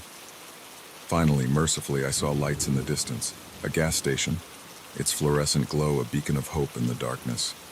I stumbled towards it, relief flooding through me as I saw people, cars, signs of life and safety. I burst through the door, startling the sleepy-looking clerk. "Please," I gasped, "call the police. There's a man. He tried to..." I couldn't finish the sentence. The adrenaline was wearing off, and the full weight of what had almost happened hit me like a truck. I collapsed onto the floor, shaking and sobbing. The next few hours passed in a blur. Police arrived, took my statement. They found my car where I'd left it, towed it to a local garage. Of John, there was no sign. They told me they'd keep looking, but the grim looks on their faces told me they didn't have much hope of finding him. As dawn broke, I sat in a small-town diner nursing a cup of coffee that had long since gone cold. I was alive. I had survived. But I knew I'd never be the same. The open road, once a symbol of freedom and possibility, now felt threatening. Every stranger was a potential danger. The world had become a much darker, scarier place. But I had also discovered a strength in myself I never knew I had. When faced with unimaginable terror, I had fought back. I had survived. As I watched the sun rise over the Kansas wheat fields, I made a promise to myself. I would not let fear rule my life. I would be cautious, yes, but I would not let one evil man rob me of my sense of adventure, my trust in humanity. I started my car, freshly repaired, and pulled back onto the highway. The road stretched out before me, full of possibilities and, yes, potential dangers, but I was ready to face whatever came my way. Because sometimes the most important journeys are the ones that show us who we really are, and I had discovered I was a survivor. The alley loomed before me, a dark maw in the neon-lit city night. I knew I shouldn't take the shortcut, but I was already late for my shift at the diner. Just this once, I thought. What could go wrong? As the shadows swallowed me whole, I realized I was about to find out exactly how much. I'd been working the night shift at Mel's Diner for about 6 months. It wasn't glamorous, but it paid the bills while I finished my degree. Usually, I gave myself plenty of time to make the 20-minute walk from my tiny apartment to the diner. But tonight, I'd lost track of time studying for a big exam, and now I was running late. The main streets were still busy, even at this hour. Cars honked, music blared from bars, and the sidewalks were dotted with people enjoying the warm summer night. Any other time, I might have appreciated the city's vibrant nightlife. But right now, all I could think about was how Mel would chew me out if I was late again. That's when I saw it. The alley, a narrow gap between two buildings that I knew would cut at least 5 minutes off my walk. I'd always avoided it before, heeding my mother's warnings about dark alleys and stranger danger.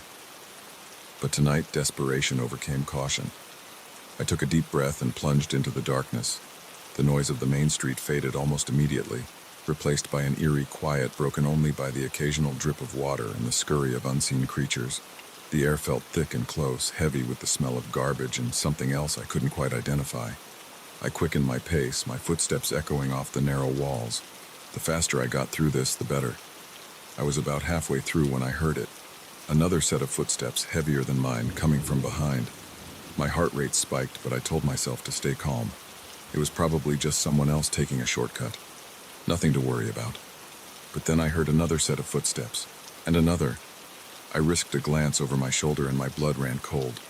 3 men were following me, their faces hidden in shadow but their intent clear in the predatory way they moved.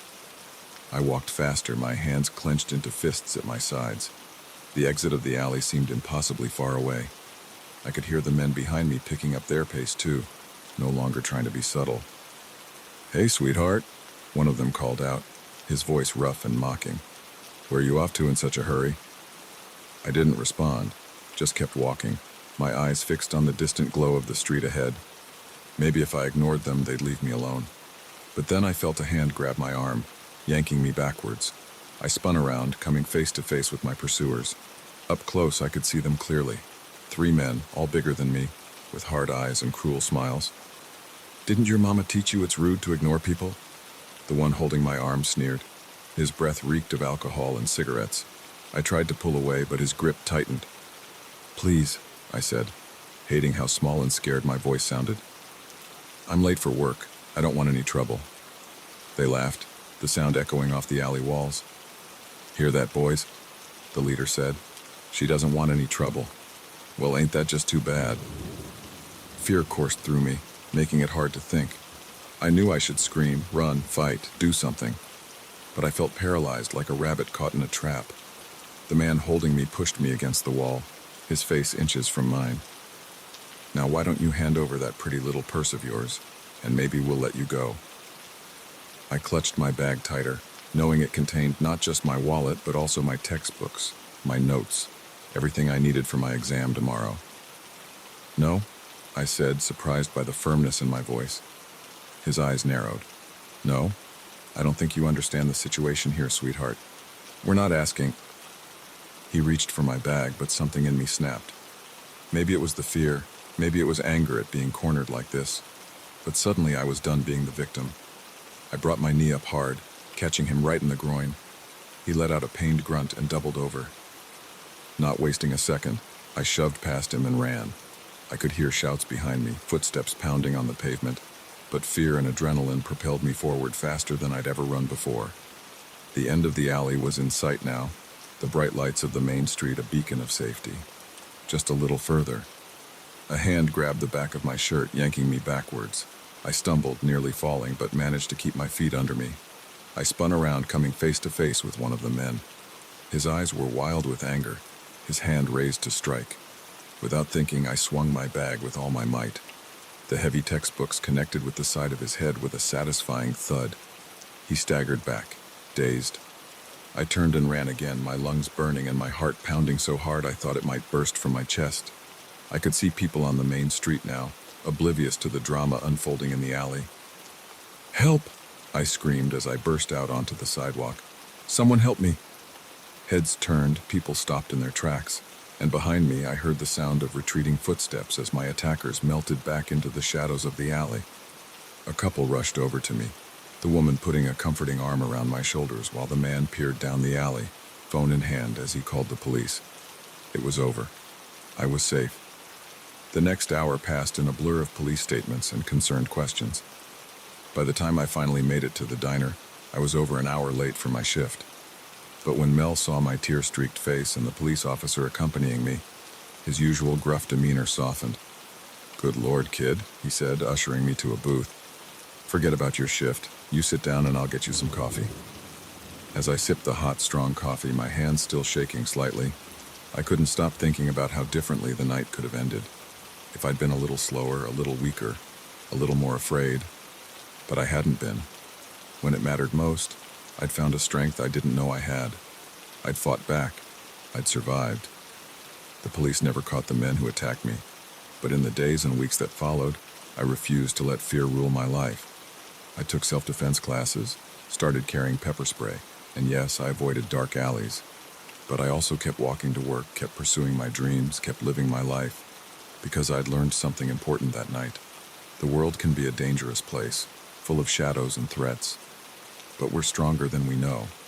And sometimes the most important thing we can do is refuse to be a victim. I still think about that night sometimes when I'm walking home late or passing a dark alley. I remember the fear, the desperation, the surge of adrenaline, but mostly, I remember the moment I decided to fight back, the moment I discovered my own power. It's a lesson I carry with me always, a reminder that even in our darkest moments, we have the strength to light our own way, that no matter how scary the shadows might be, we don't have to let them consume us. And now, years later, when I pass that alley on my way to my office, no more late-night diner shifts for me. I don't feel fear. I feel proud. Proud of the scared young woman who refused to be a victim. Proud of how far I've come since that night. Because in the end, it's not about avoiding the dark alleys of life. It's about knowing that when we find ourselves in them, we have the power to fight our way out. And that knowledge, that inner strength, is a light that no shadow can extinguish. There's a man. He tried to. I couldn't finish the sentence. The adrenaline was wearing off, and the full weight of what had almost happened hit me like a truck. I collapsed onto the floor, shaking and sobbing. The next few hours passed in a blur. Police arrived, took my statement. They found my car where I'd left it, towed it to a local garage. Of John, there was no sign. They told me they'd keep looking, but the grim looks on their faces told me they didn't have much hope of finding him. As dawn broke, I sat in a small-town diner nursing a cup of coffee that had long since gone cold. I was alive. I had survived. But I knew I'd never be the same. The open road, once a symbol of freedom and possibility, now felt threatening. Every stranger was a potential danger. The world had become a much darker, scarier place. But I had also discovered a strength in myself I never knew I had. When faced with unimaginable terror, I had fought back. I had survived. As I watched the sun rise over the Kansas wheat fields, I made a promise to myself. I would not let fear rule my life. I would be cautious, yes, but I would not let one evil man rob me of my sense of adventure, my trust in humanity. I started my car, freshly repaired, and pulled back onto the highway. The road stretched out before me, full of possibilities and, yes, potential dangers, but I was ready to face whatever came my way. Because sometimes the most important journeys are the ones that show us who we really are, and I had discovered I was a survivor. The moment I heard the crash downstairs, I knew this wasn't going to be an ordinary babysitting gig. The Thompsons had seemed like such a normal couple when they hired me. But as I huddled in the dark with their two terrified children, I realized just how wrong I'd been. It was supposed to be an easy night. The Thompsons were new to the neighborhood, and when they asked if I could watch their kids while they went to a work event, I jumped at the chance. Extra cash is always welcome when you're trying to save up for college. They seemed like the perfect family. Mr. Thompson was a successful businessman, always dressed in crisp suits. Mrs. Thompson had that polished look of a woman who frequented yoga classes and charity luncheons, and their kids, Emma and Jake, were adorable, if a bit shy. The evening started normally enough. I arrived at 7 p.m., got the usual rundown of bedtimes and emergency numbers. Mrs. Thompson seemed a bit on edge, but I chalked it up to new mom jitters about leaving the kids with a sitter for the first time. "Remember, don't answer the door or the phone," Mr. Thompson said as they were leaving. There was an intensity in his eyes that struck me as odd, but I nodded and assured him everything would be fine. For the first few hours it was. I played board games with Emma and Jake, made them dinner, and got them ready for bed. It was just after 9 p.m., and I was settling in to watch some TV when I heard it, a loud crash from downstairs, followed by the sound of breaking glass. My heart leapt into my throat. Had someone broken in? Should I call the police? But before I could decide, I heard heavy footsteps on the stairs. Without thinking, I ran to the kids' rooms. Emma was already awake, her eyes wide with fear. "What's happening?" she whispered. "I don't know, sweetie," I said, trying to keep my voice calm. "But we need to be very quiet, okay? Can you do that for me?" She nodded, clutching her stuffed rabbit to her chest. I scooped her up and hurried to Jake's room. He was still asleep, and for a moment, I envied his peaceful ignorance. But we couldn't stay here. I shook him awake gently, pressing a finger to my lips to signal silence. He blinked up at me in confusion, but didn't make a sound. Good kid. The footsteps were getting closer. I ushered the children into the walk-in closet in the master bedroom, my mind racing. What was happening? Who was in the house? We huddled in the dark, the only sound our shallow breathing and the pounding of my heart. Through a crack in the door, I could see a sliver of the bedroom. A shadow passed by, and I held my breath. Come out, wherever you are," a gruff voice called. It wasn't Mr. or Mrs. Thompson. This was a stranger, and he sounded angry. Emma whimpered softly, and I pulled her closer, silently praying she wouldn't make another sound. Jake was trembling beside me, his eyes wide with fear. The intruder was in the bedroom now. I could hear him rummaging through drawers, muttering to himself. Where is it? They said it would be here. My mind was spinning. Who was this man? What was he looking for? And why did he think it would be in the Thompsons' house? Suddenly a cell phone rang. The intruder cursed, then answered. Yeah? No, I can't find it. The place is empty. What do you mean check the kids' rooms? There aren't supposed to be any kids here. My blood ran cold. How did he know about the kids' rooms? And why did he think the house should be empty? The call ended, and I heard the intruder's heavy footsteps moving towards the closet. I held my breath, my arms tightening around Emma and Jake. This was it. We were going to be found. But then, miraculously, another sound cut through the silence. Sirens, growing louder by the second. The intruder swore loudly, and I heard him run from the room, thundering down the stairs. I waited, counting to 60 in my head before I dared to move. Stay here, I whispered to the kids. I'm going to check if it's safe. Cautiously, I crept out of the closet and peered out the window.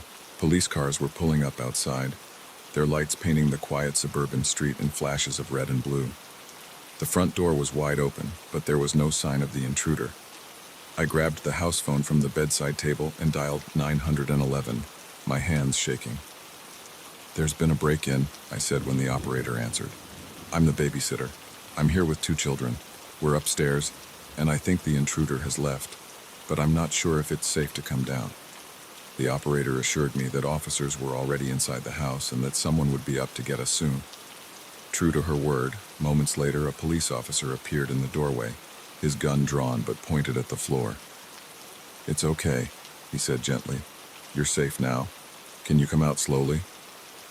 I called the kids out of the closet and we were escorted downstairs. The living room was a mess, furniture overturned, pictures knocked off the walls. But all I cared about was that we were safe. As one officer took my statement, another approached with a grim expression. We need to ask you some questions about the Thompsons, he said.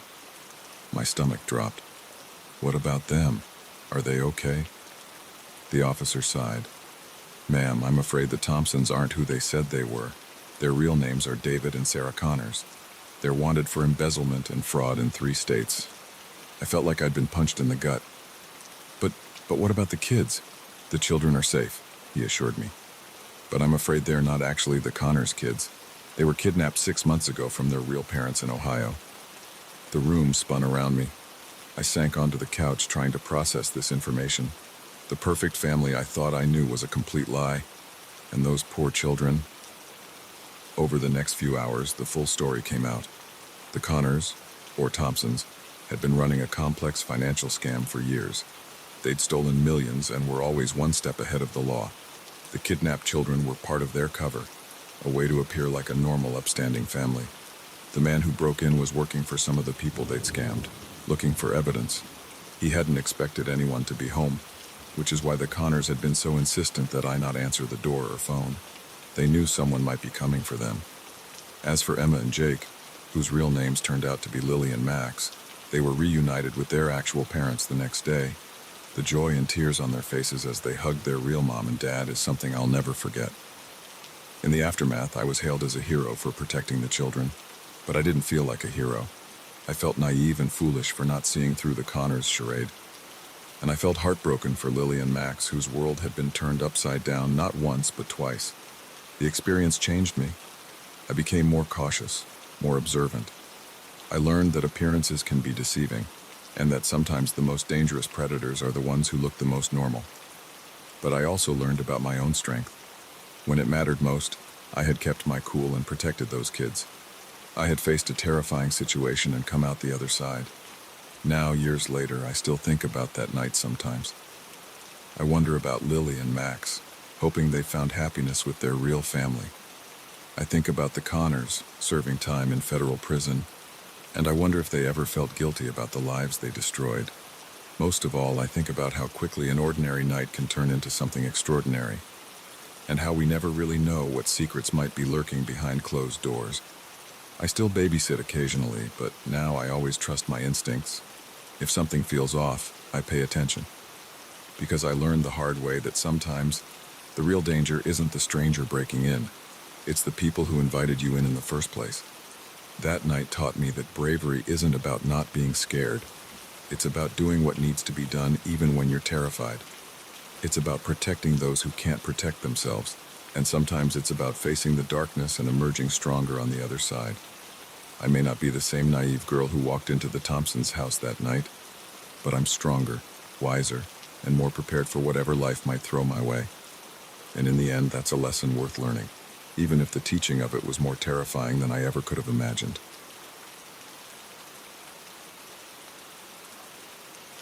The crack of the rifle shot echoed through the forest, freezing me in my tracks. This was supposed to be a peaceful hike, a chance to clear my head and enjoy nature.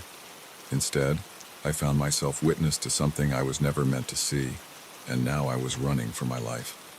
I've always been an outdoors person. Growing up in a small town nestled against the Appalachian Mountains, I spent more time in the woods than I did in my own backyard. So when life in the city started to feel overwhelming, I knew exactly where to go to recharge. I took a week off work and drove out to my favorite national forest. The plan was simple: 5 days of solitary hiking, camping under the stars, and forgetting about deadlines and office politics. I should have known that nothing in life ever goes according to plan. The first 2 days were perfect. The weather was crisp but sunny. The autumn leaves a riot of red and gold. I hiked deep into the backcountry, far from the tourist trails and crowded campsites. Out here, it was just me, the trees, and the occasional curious deer. On the third day, I decided to explore a new area. The trail was barely visible, more of a game path than anything maintained by the Park Service. But I was confident in my navigation skills and the GPS on my phone. Besides, the thrill of discovering something new was part of why I came out here. It was late afternoon when I heard the first gunshot. I froze, confused. Hunting wasn't allowed in this part of the forest, and it wasn't hunting season anyway. Maybe it was just a park ranger dealing with a problem animal. But then I heard voices, gruff and angry, carried on the wind. Something about the tone made the hair on the back of my neck stand up. This wasn't official park business. Something was very wrong. Curiosity warred with caution. The smart thing would have been to turn around and head back the way I came. But I've never been accused of always doing the smart thing. Moving as quietly as I could, I crept towards the voices. The forest thinned out into a small clearing. Crouching behind a large oak, I peered out at a scene that made my blood run cold. 3 men stood in the clearing, all carrying rifles. But it wasn't the guns that horrified me. It was the bodies at their feet. 2 deer, clearly killed out of season, and something much larger covered by a tarp. "Hurry up and get it loaded," one of the men growled. "We need to be out of here before any rangers come sniffing around." As they moved to lift the tarp, it shifted, revealing what was underneath.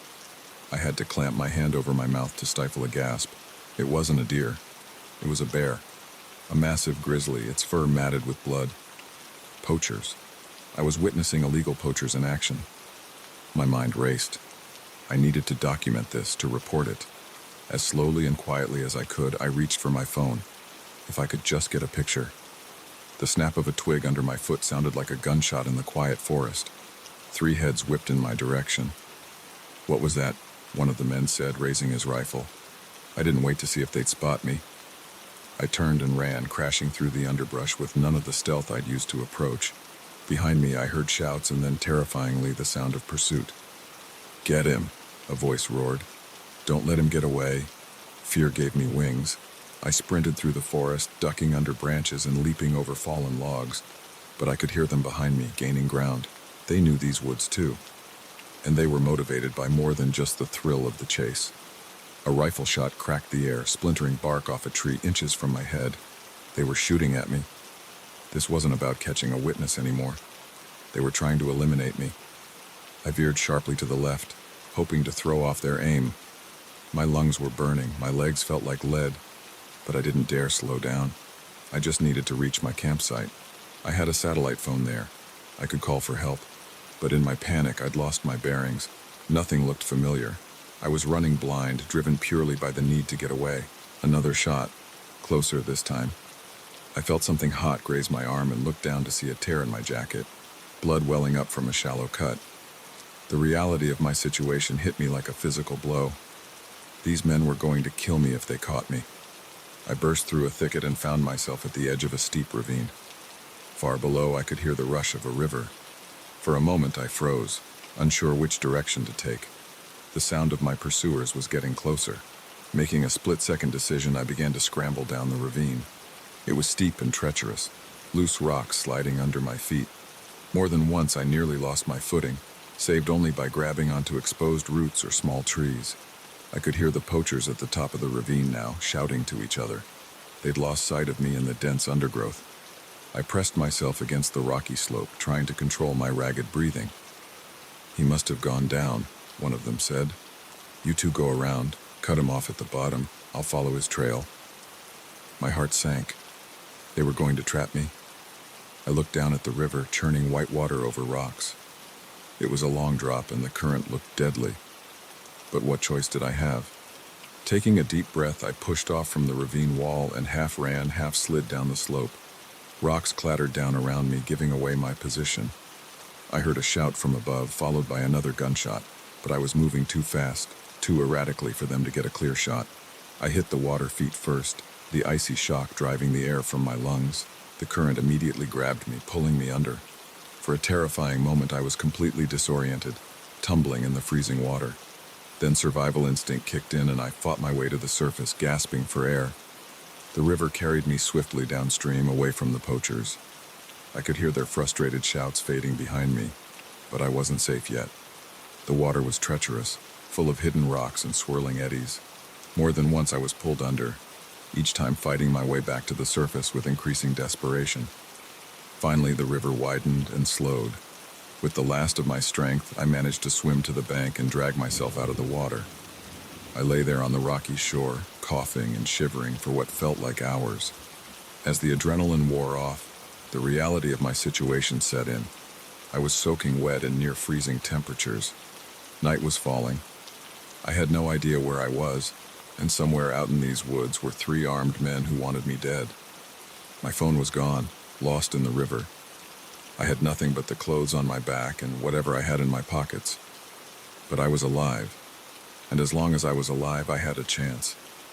Forcing myself to my feet, I took stock of my surroundings. The river had carried me far from where I'd first encountered the poachers, but I couldn't assume I was safe. They might still be searching for me. I needed to find help, to report what I'd seen. But more immediately, I needed to survive the night. Hypothermia was a real risk in my wet clothes.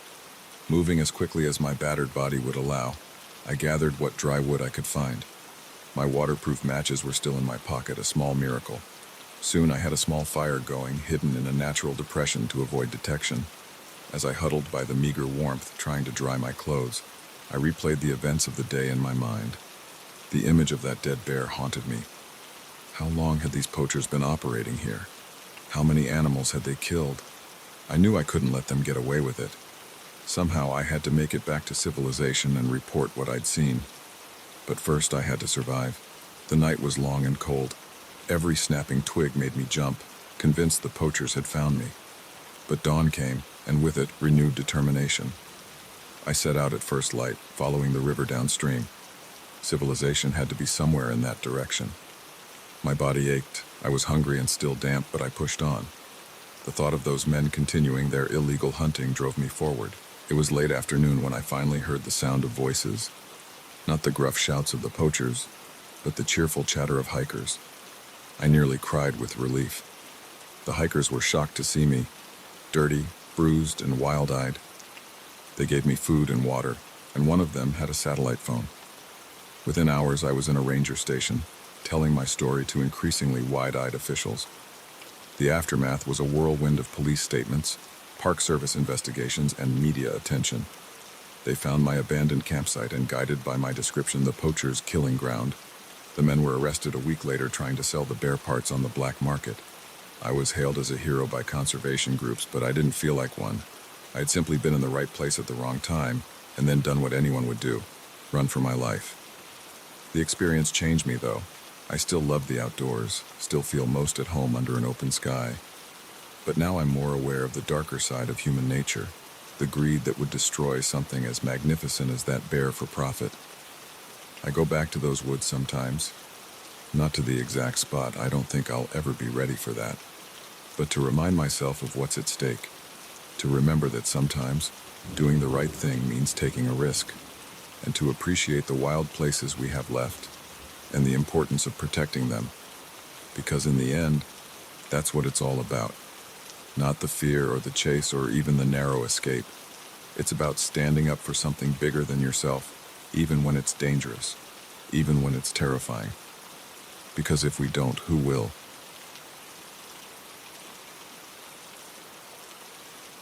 The beam of my flashlight caught a pair of wild, desperate eyes, and in that moment, I knew I'd made a terrible mistake. The man I'd rescued from the churning waves wasn't a victim of the storm. He was a predator, and I'd just invited him into my sanctuary. I've been the keeper of the Mockingbird Point Lighthouse for nearly a decade. It's a solitary life, but one that suits me. I've always preferred the company of the sea and the cry of gulls to the chaos of the city.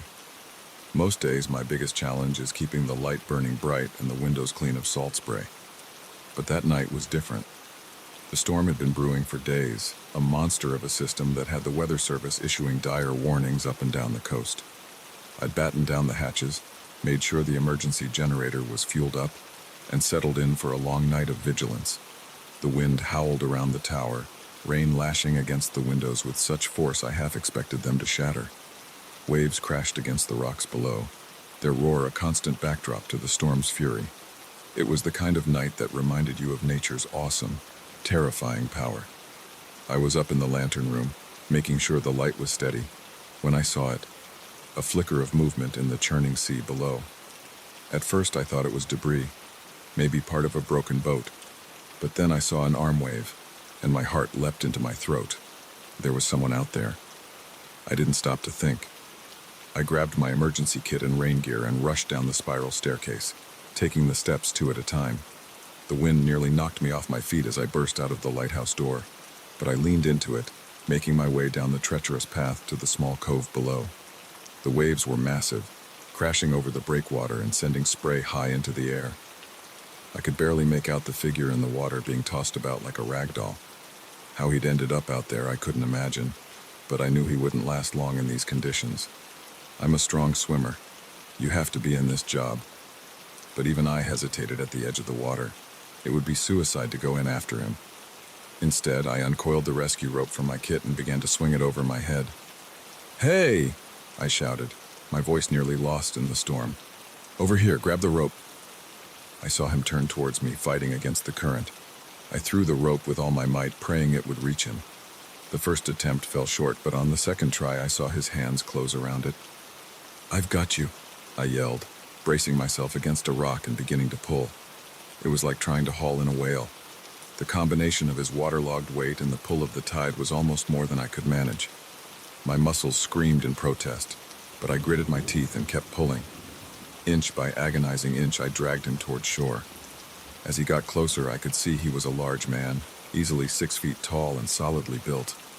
How he'd managed to stay afloat in these conditions was a miracle. Finally, his feet found purchase on the rocky bottom. He staggered the last few yards, collapsing onto the shore like a beached whale. I rushed to his side, my training kicking in as I checked for injuries. "Are you hurt?" I had to shout to be heard over the storm. "Can you walk?"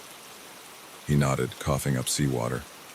I helped him to his feet, supporting much of his weight as we made our way back up to the lighthouse. By the time we stumbled through the door, we were both soaked to the bone and gasping for breath. "Thank you," he managed between coughs. "I thought I was done for out there." "Let's get you warmed up," I said, leading him to the small living quarters attached to the base of the lighthouse. "Then you can tell me how you ended up in that mess." I got him settled in front of the potbelly stove, wrapping him in blankets and pressing a mug of hot tea into his hands. As the color began to return to his face, I took a moment to really look at him. He was younger than I'd first thought, probably in his early 30s. His face was all hard angles with a strong jaw and deep-set eyes. There was something intense about him, a coiled energy that seemed at odds with his near-drowning experience. "I'm Jack," I said, realizing I hadn't introduced myself. "I'm the lighthouse keeper here." He nodded, taking a long sip of tea before answering. "Tom, he said simply. Thanks again for the save. So, Tom, I said, settling into a chair across from him. Want to tell me what you were doing out in that storm? A shadow passed over his face, there and gone so quickly I almost thought I'd imagined it. Fishing boat, he said. Got caught in the storm. I got thrown overboard. It was a plausible story, but something about it didn't sit right with me. His clothes didn't look like a fisherman's, for one thing, and there was something in his eyes, a wariness that spoke of more than just a brush with death. But I didn't press. He'd been through an ordeal after all. There'd be time for more questions later. Well, you're safe now, I said, standing up. The storm's supposed to blow over by morning. I'll radio the Coast Guard then. Let them know you're here. They can send someone to pick you up. He nodded, but I saw his hands tighten on the mug. Thanks, he said.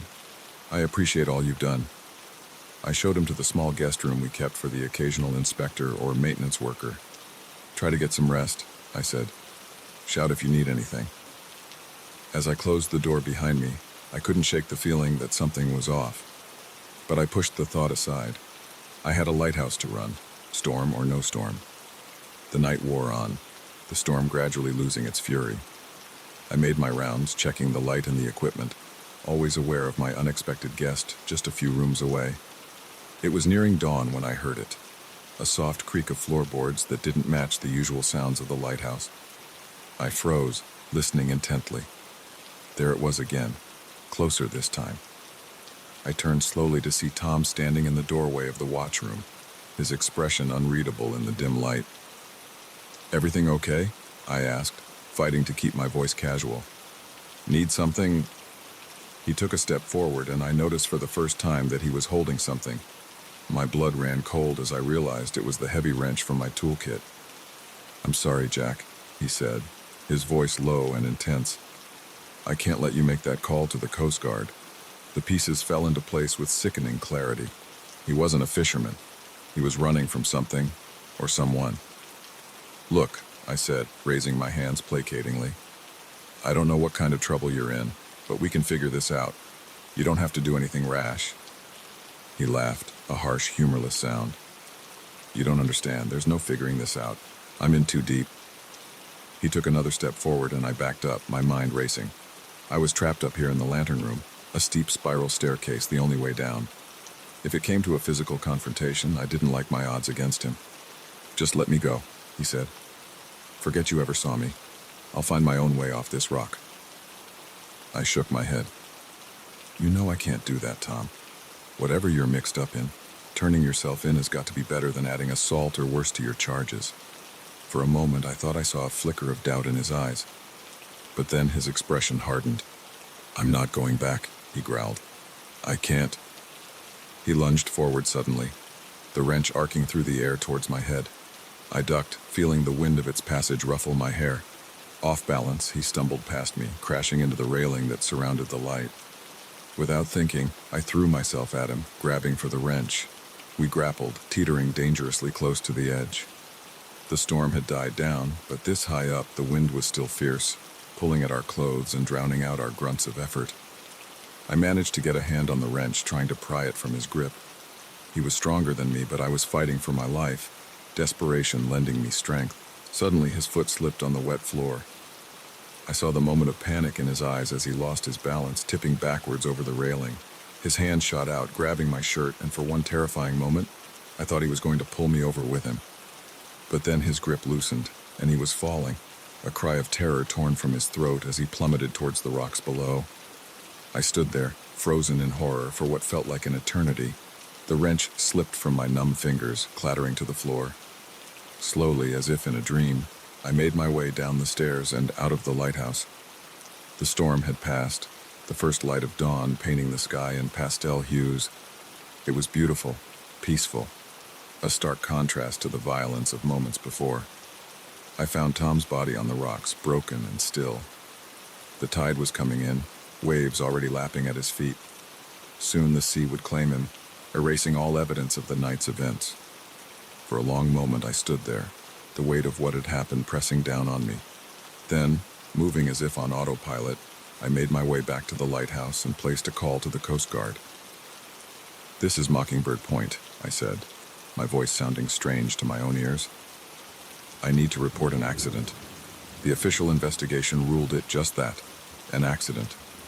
An unfortunate soul swept overboard in the storm dashed against the rocks in an attempt to find safety. Only I knew the truth, and I've carried that burden ever since. I still tend the lighthouse at Mockingbird Point, still find peace in the rhythm of the waves and the cry of the gulls. But now, on stormy nights when the wind howls around the tower, I find myself watching the water with wary eyes. Because I've learned that sometimes the real danger isn't in the storm itself. Sometimes it's in the desperate souls it washes up on your shore.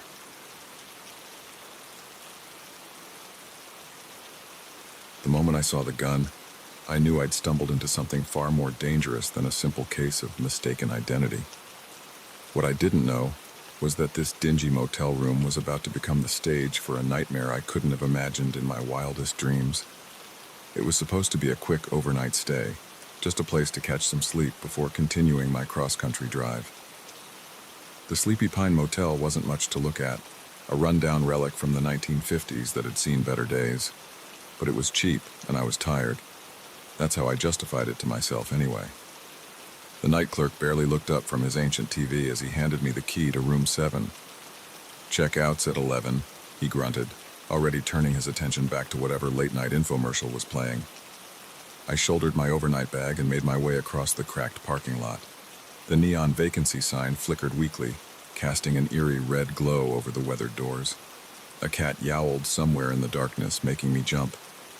Room 7 was exactly what I expected. Musty, with peeling wallpaper and a bed that had seen better decades. But it was a place to sleep, and that's all I needed. I tossed my bag on the chair, kicked off my shoes, and was about to flop onto the bed when I heard it. Voices, angry and urgent, coming from outside. Curiosity got the better of me. I crept to the window and peered through a gap in the dusty curtains. 3 men were gathered around a black SUV in the parking lot. Even in the dim light, I could see they were agitated, gesturing wildly as they argued in hushed tones. "Wasn't supposed to go down like this," one of them was saying. "We need to lay low, regroup." "Lay low?" another spat. "With half the state cops on our tail, we need to get out of here now." I leaned closer, straining to hear more. But in my eagerness, I bumped the rickety bedside table. The cheap lamp wobbled, then crashed to the floor with a sound that seemed deafening in the quiet night. The voices outside stopped abruptly. I froze, heart pounding. Please, I thought, let them think it was just the wind or that damn cat. No such luck. Heavy footsteps approached my door. I had just enough time to straighten up and take a step back before it burst open, revealing 2 of the men from outside. Both were carrying guns. "Well, well," the taller one said, his voice cold. "Looks like we've got ourselves an eavesdropper." I raised my hands, trying to keep my voice steady. "Look, there's been a misunderstanding. I'm just passing through. I didn't hear anything." "Save it." The other man cut me off. He jerked his head towards the door. "Outside. Now." They marched me across the parking lot to their SUV. The third man was waiting there, a scowl etched on his face. "Who's this?" he demanded. "Found him listening in," tall guy said. "In room 7. The third man's eyes narrowed. "Room 7? That's not possible. That was supposed to be empty, reserved for us." A chill ran down my spine as I realized the gravity of my situation. These weren't just some rough characters having an argument. They were criminals expecting a safe house, and I had unknowingly taken their room. "Please," I said it. "This is all a mistake. I'm not who you think I am. I'm just a traveler. I stopped here for the night." "Shut up," the third man snapped. He seemed to be the leader. "Check his ID." Rough hands rifled through my pockets, pulling out my wallet. They flipped it open, examining my driver's license. "David Cooper," tall guy read aloud. "From Ohio." The leader's eyes bored into me. "Is that your real name? Or is it an alias?" "It's my real name," I insisted. "I swear I'm not involved in whatever this is. I'm just passing through on my way to California. New job. I can show you the offer letter." "Enough!" The leader cut me off. He turned to the others. "Get him in the car. We need to move." Panic surged through me. "Wait, no, you can't just take me. People will notice I'm missing. There'll be questions." The leader's laugh was cold and humorless. "Trust me, kid. By the time anyone realizes you're gone, we'll be long gone." "And you?" Well, let's just say you'd better hope you're as innocent as you claim. They shoved me into the back seat of the SUV, tall guy sliding in beside me while the other two got up front. As we peeled out of the parking lot, I caught a glimpse of the night clerk still glued to his TV, oblivious to the drama unfolding just outside. We drove for what felt like hours, the landscape outside fading from sparse town to empty desert. I tried to keep track of turns to memorize landmarks, but it was useless. In the pitch black of the desert night, everything looked the same. Finally, we turned onto a dirt road, bouncing and jolting for several miles before coming to a stop in front of a ramshackle cabin. It looked like it hadn't been used in years, windows boarded up and roof sagging ominously. They hustled me inside, flicking on a single bare bulb that cast harsh shadows across the dusty interior. A table, a couple of chairs, and a sagging couch were the only furniture. "Sit," the leader commanded, pointing to one of the chairs. As I sank into it, he loomed over me, his expression unreadable. "Now, David Cooper from Ohio, you're going to tell us exactly who you are and who you're working for. And for your sake, I hope you're a damn good liar." My mind raced. They thought I was some kind of plant, maybe an undercover cop or a rival criminal. The truth, that I was just an ordinary guy in the wrong place at the wrong time, seemed too unbelievable. But I knew that lying would only make things worse when they inevitably caught me out. So I told them everything. About my boring IT job in Ohio, the offer from a tech startup in San Francisco, my decision to drive cross-country to see America before settling into my new life. I even told them about the girl I'd left behind, Katie, and how we'd decided a long-distance relationship was better than no relationship at all. As I talked, I watched their faces. The leaders remained impassive, but I saw flickers of doubt in the others' eyes. Maybe, just maybe, they were starting to believe me. When I finished, there was a long silence. Then the leader spoke. "If you're telling the truth, and that's a big if, then you've had one hell of a run of bad luck, kid." I nodded, not trusting myself to speak. He continued, "But here's the problem. We can't just let you go. You've seen our faces. You know too much. Even if you are just some random schmuck, that's too big a risk." My heart sank. This was it. They were going to kill me, bury me out here in the desert where no one would ever find me. But then tall guy spoke up. "Boss, what if we keep him with us? Just until the heat dies down and we can make the exchange. Then we let him go somewhere far away. By the time he could talk to anyone, we'd be long gone." The leader considered this, his eyes never leaving my face. "And if he tries to run? Or if he's not as innocent as he claims?" Tall guy shrugged. "Then we do what we have to do. But at least this way, we're not killing some civilian for no reason." I held my breath, hardly daring to hope. After what felt like an eternity, the leader nodded. "All right, but he's your responsibility. He tries anything, it's on you." Relief washed over me, quickly followed by a new wave of fear. I wasn't going to die, at least not immediately. But I was now a hostage to a group of dangerous criminals, with no idea what they were involved in or how long they planned to keep me. The next few days passed in a blur of tension and fear. We moved frequently, never staying in one place for more than a night. I gathered that they had pulled off some kind of heist and were waiting to exchange their stolen goods for money. But the heat from the police was intense, forcing them to lay low. I was never left alone, always under the watchful eye of at least one of them. They didn't trust me, but as the days wore on, they began to relax slightly around me. I learned their names. The leader was Frank, tall guy was Bobby, and the third man was Tommy. It was Tommy who finally told me what they'd stolen, a collection of rare gems from a private collector. The job was supposed to be simple, in and out with no violence. But something had gone wrong, and now they were in deeper than they'd ever intended. As I listened to Tommy talk, a plan began to form in my mind. It was risky, potentially suicidal, but it was also my only chance at freedom. On the fifth night, we were holed up in another abandoned building, this time an old gas station. Frank and Bobby had gone to meet their contact, leaving Tommy to watch me. I waited until Tommy's attention was focused on the police scanner they kept running, then made my move. I lunged for the gun he kept tucked in his waistband. He was faster than I expected, though, and we ended up grappling on the floor. He was stronger than me, but I was fighting for my life. Somehow in the struggle, my hand closed around the grip of the gun. There was a deafening bang, and suddenly Tommy went limp. I scrambled back, staring in horror at the growing red stain on his shirt. I hadn't meant to pull the trigger. I hadn't meant to kill him, but there was no time for regret. I could hear a car approaching, Frank and Bobby returning. With shaking hands, I grabbed the keys to their SUV and ran. I drove for hours, not daring to stop, expecting at any moment to see headlights in my rearview mirror, but no one came after me. As dawn broke, I finally pulled over at a truck stop, using a payphone to call the police. The aftermath was a whirlwind of police statements and FBI interviews. The stolen gems were recovered, Frank and Bobby were arrested, and I was hailed as a hero in the press. But I didn't feel like a hero. I felt like a survivor, someone who had walked through fire and emerged forever changed. Now, years later, I still think about those 5 days sometimes, about how quickly an ordinary life can be turned upside down, how thin the line is between safety and danger. I'm more cautious now, more aware of the shadows that lurk at the edges of our civilized world. But I'm also more appreciative of the simple things, a safe place to sleep, the freedom to go where I want. And every time I pass a rundown motel on a lonely highway, I say a little prayer of thanks that I'm just passing by. Because you never know when a simple overnight stay might turn into the fight of your life.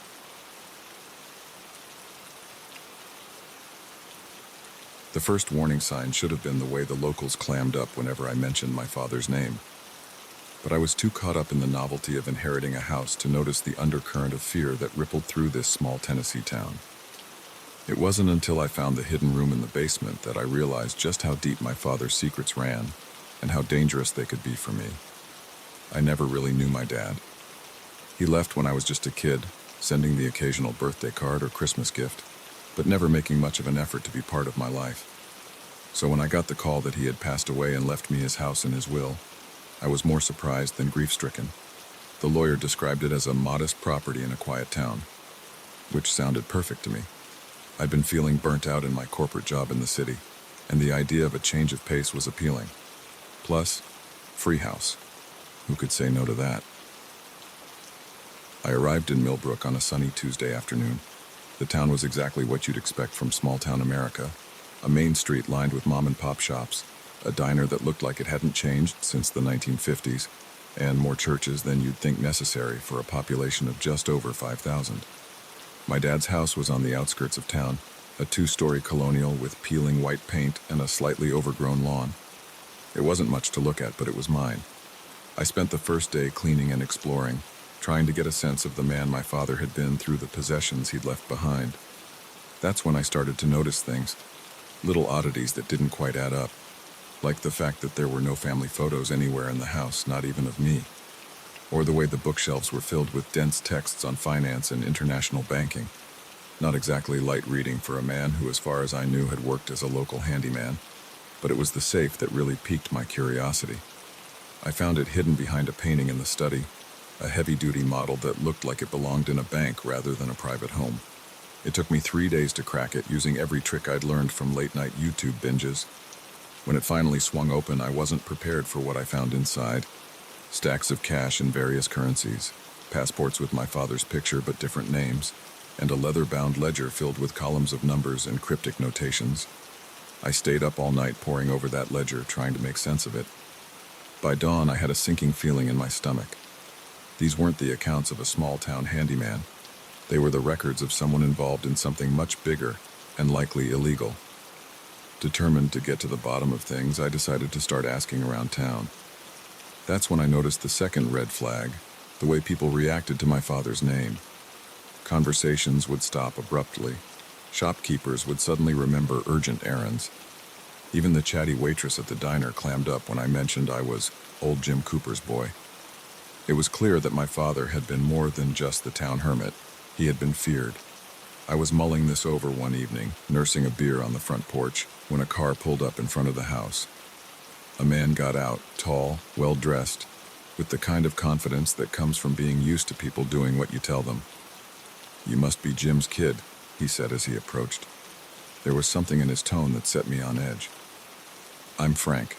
I was a business associate of your father's." I invited him in, more out of a desire to get answers than any real hospitality. As we sat in the living room, Frank's eyes darted around, taking in every detail. I'll cut to the chase, he said finally. Your dad owed me something. I'm here to collect. My pulse quickened. I'm afraid I don't know anything about my father's business dealings, I said carefully. Frank's smile didn't reach his eyes. Come on now, smart guy like you. I bet you've already found the safe, the ledger. Am I right? I tried to keep my face neutral, but something must have given me away because Frank nodded, satisfied. Here's the deal, he continued. Your dad was holding something for me, a USB drive. It's got some sensitive information on it. I need it back. And if I don't have it, I asked, trying to keep my voice steady. Frank's expression hardened. Then we've got a problem, because that drive is worth a lot of money to some very dangerous people, and they're not as patient as I am. He stood up, straightening his jacket. You've got 48 hours to find it. I'll be back. And kid, don't even think about running. We've got eyes on you. After Frank left, I sat in stunned silence for a long time. My mind was reeling, trying to process everything I'd learned. My father, the man I barely knew, had been involved in something big, something dangerous. And now, whatever it was, it had been dropped squarely in my lap. I spent the next day tearing the house apart, looking for any sign of the USB drive Frank had mentioned. I checked every drawer, every hiding spot I could think of. I even pried up floorboards, half expecting to find a secret compartment. But there was nothing. It wasn't until late that night, as I was about to give up, that I noticed something odd about the basement stairs. One of the risers sounded hollow when I stepped on it. Heart pounding, I pried it up, and there it was, a small USB drive tucked away in a space carved out of the wood. I rushed to my laptop, hands shaking as I plugged it in. The drive was encrypted, of course, but after hours of work, I managed to crack it. What I found made my blood run cold. Financial records, offshore accounts, evidence of money laundering on a massive scale, and names, so many names, politicians, business leaders, even a few celebrities, all tied up in what looked like a sprawling criminal enterprise. I realized then the true weight of what I'd inherited. This wasn't just a house and some mysterious business dealings. This was evidence that could bring down some very powerful people. People who wouldn't hesitate to silence anyone who threatened them. As dawn broke, I made a decision. I couldn't run. Frank had made it clear I was being watched. I couldn't go to the police. Who knew how deep this corruption ran? There was only one thing I could do.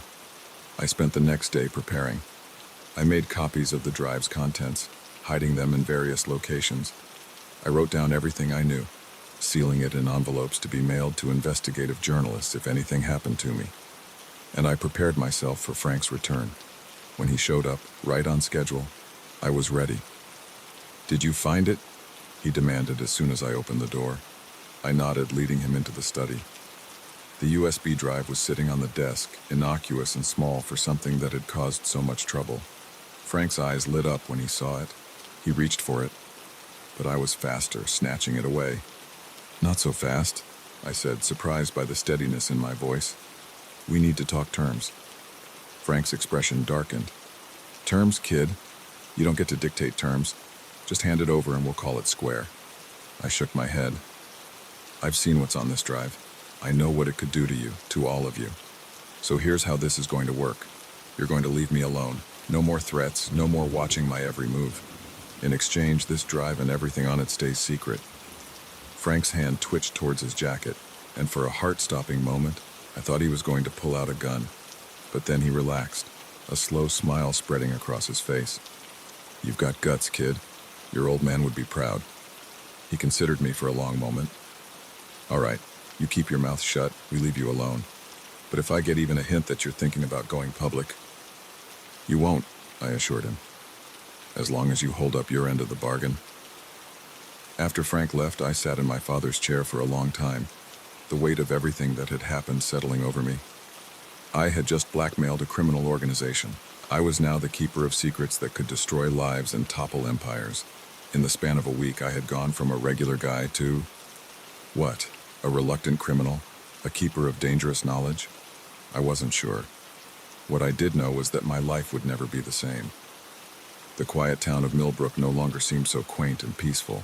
Every friendly smile now held the possibility of hidden motives. Every passing car could be watching, waiting. I thought about leaving, about walking away from this house and all its secrets, but I knew I couldn't. Whatever my father had been, whatever he had done, this was now my responsibility, my burden to bear. As night fell, I locked the USB drive away in the safe, wondering not for the first time what other secrets this old house might be hiding. And as I climbed the stairs to bed, I realized that I was no longer just my father's son. I was his heir in every sense of the word. And God help me, I had no idea what that truly meant. The moment our tires hit that unmarked dirt road, I knew we'd made a terrible mistake.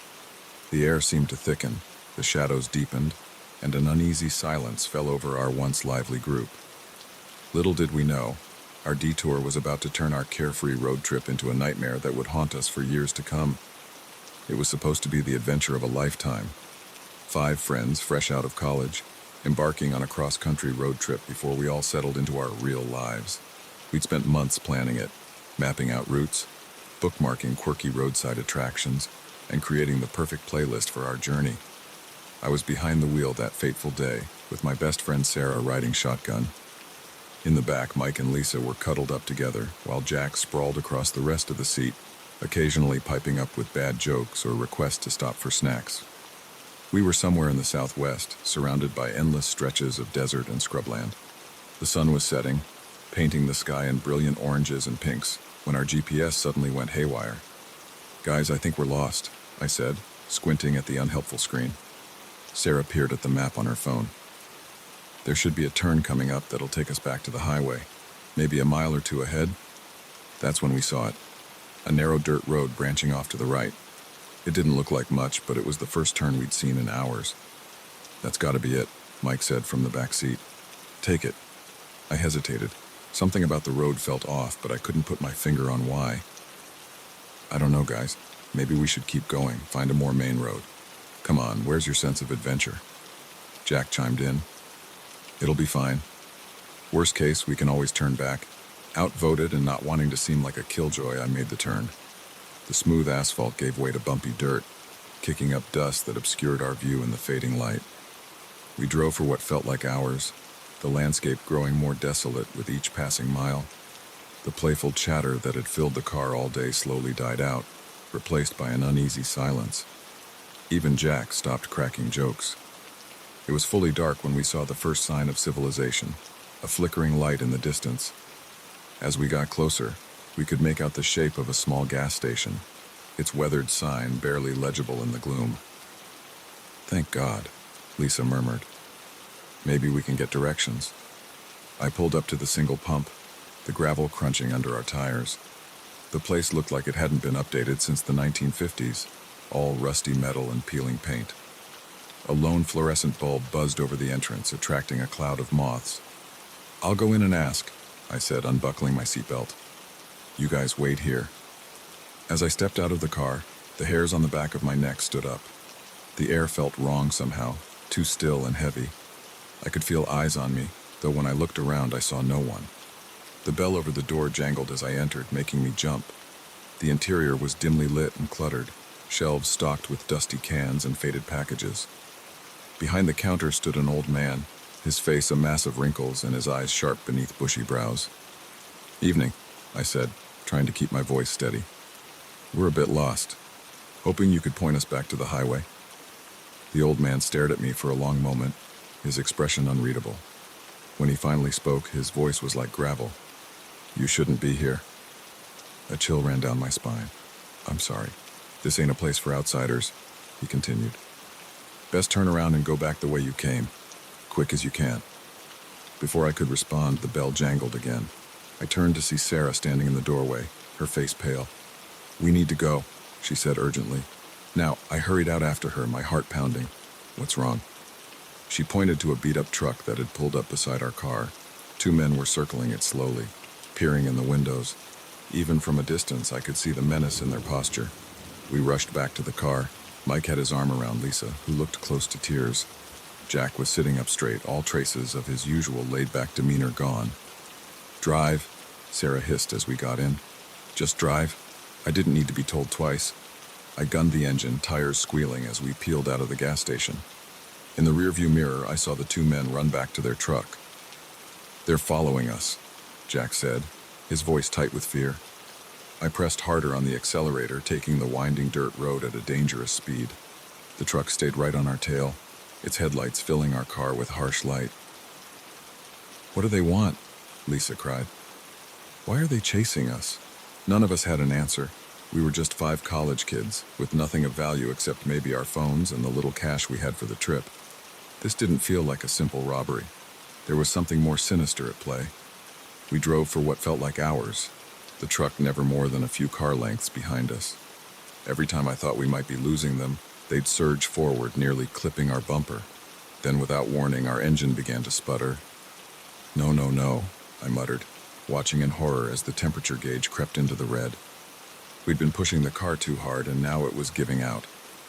With no other choice, I eased off the gas, letting the car coast to a stop at the side of the road. The truck pulled up behind us, its engine idling ominously. "What do we do?" Sarah whispered, her hand finding mine in the darkness. Before anyone could answer, the truck's doors opened. 3 men got out, the 2 from the gas station, plus a third larger man who seemed to be in charge. They approached our car slowly, spreading out to surround us. "Out of the car," the leader growled, tapping on my window with what looked distressingly like a hunting knife. We exchanged terrified glances, then slowly got out, huddling together in front of our disabled vehicle. The men formed a loose semicircle around us, cutting off any chance of escape. "Well, well," the leader said, a cruel smile playing on his lips. "What do we have here? 5 little lambs lost in the big bad woods?" "Please," I said, trying to keep my voice from shaking. "We don't want any trouble. We're just trying to get back to the highway." He laughed, a harsh sound that sent chills down my spine. "Oh, there's no highway where you're going. You see, we don't get many visitors out here. And when we do, well, we like to make sure they stick around for a while." The implications of his words hit us like a physical blow. This wasn't a robbery. This was something far worse. What followed was a nightmare beyond anything I could have imagined. They herded us into the back of their truck, ignoring our pleas and protests. We were taken to a ramshackle compound deep in the wilderness where more people waited. Men, women, and even children, all with the same feral look in their eyes. For days, we were held captive, separated and subjected to a terror that I still struggle to put into words. They seemed to delight in our fear, in breaking us down piece by piece. I lost track of time, of how many times I prayed for rescue or even for the sweet release of death. But even in the darkest moments, a spark of defiance remained. We may have been naive college kids, but we weren't going down without a fight. Slowly, carefully, we began to plan. It was Sarah who created the distraction, faking a seizure that drew most of our captors' attention. Mike managed to steal a set of keys, and Jack, good old dependable Jack, hot-wired one of their trucks while Lisa and I took out the guards.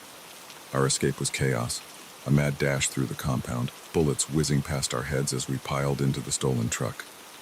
I was behind the wheel again, driving like I never had before, fueled by desperation and the primal need to survive. By some miracle, we made it. We found a main road, flagged down a passing motorist, and finally got the help we so desperately needed. The police swarmed the area, but our captors had vanished, leaving behind only the haunting evidence of their twisted games. In the months and years that followed, we tried to piece our lives back together. Therapy helped, as did the unbreakable bond forged between the 5 of us through our shared trauma. But some scars run too deep to ever fully heal. I still can't look at a map without my hands shaking. Sarah flinches at the sound of engines idling. Mike and Lisa broke up, unable to look at each other without remembering the horrors we endured. And Jack never jokes anymore. We were just 5 friends looking for adventure. Instead, we found the darkest corner of humanity, a place where the rules of civilization don't apply. We survived, yes, but a part of us will always be back there, trapped on that lonely desert road, praying for a rescue that we thought would never come.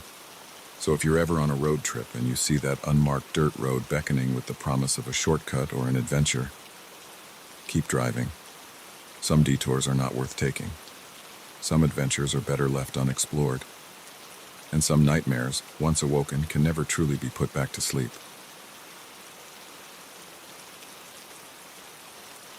The moment I saw the flicker of movement on the security camera, I knew this night shift was about to become anything but routine. In the world of data security, paranoia is just another word for vigilance. But nothing could have prepared me for the night when that paranoia proved justified, and I found myself in a life-or-death game of cat and mouse with intruders who would stop at nothing to get what they came for. I've been working as a night security guard at Quantum Data Solutions for the past 3 years.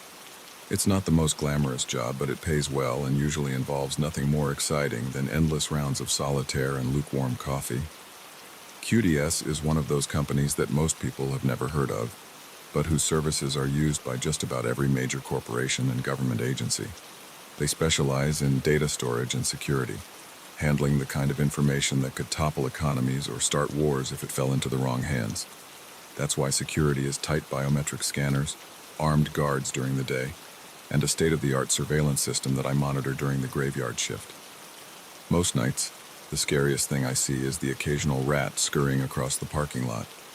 But not tonight. It started like any other shift. I arrived at 11 p.m., relieved the evening guard, and settled into my chair in the control room. The wall of monitors in front of me showed every angle of the facility. Parking lots, corridors, server rooms, even the roof. I did my first round of checks, then poured myself a cup of coffee and prepared for another uneventful night.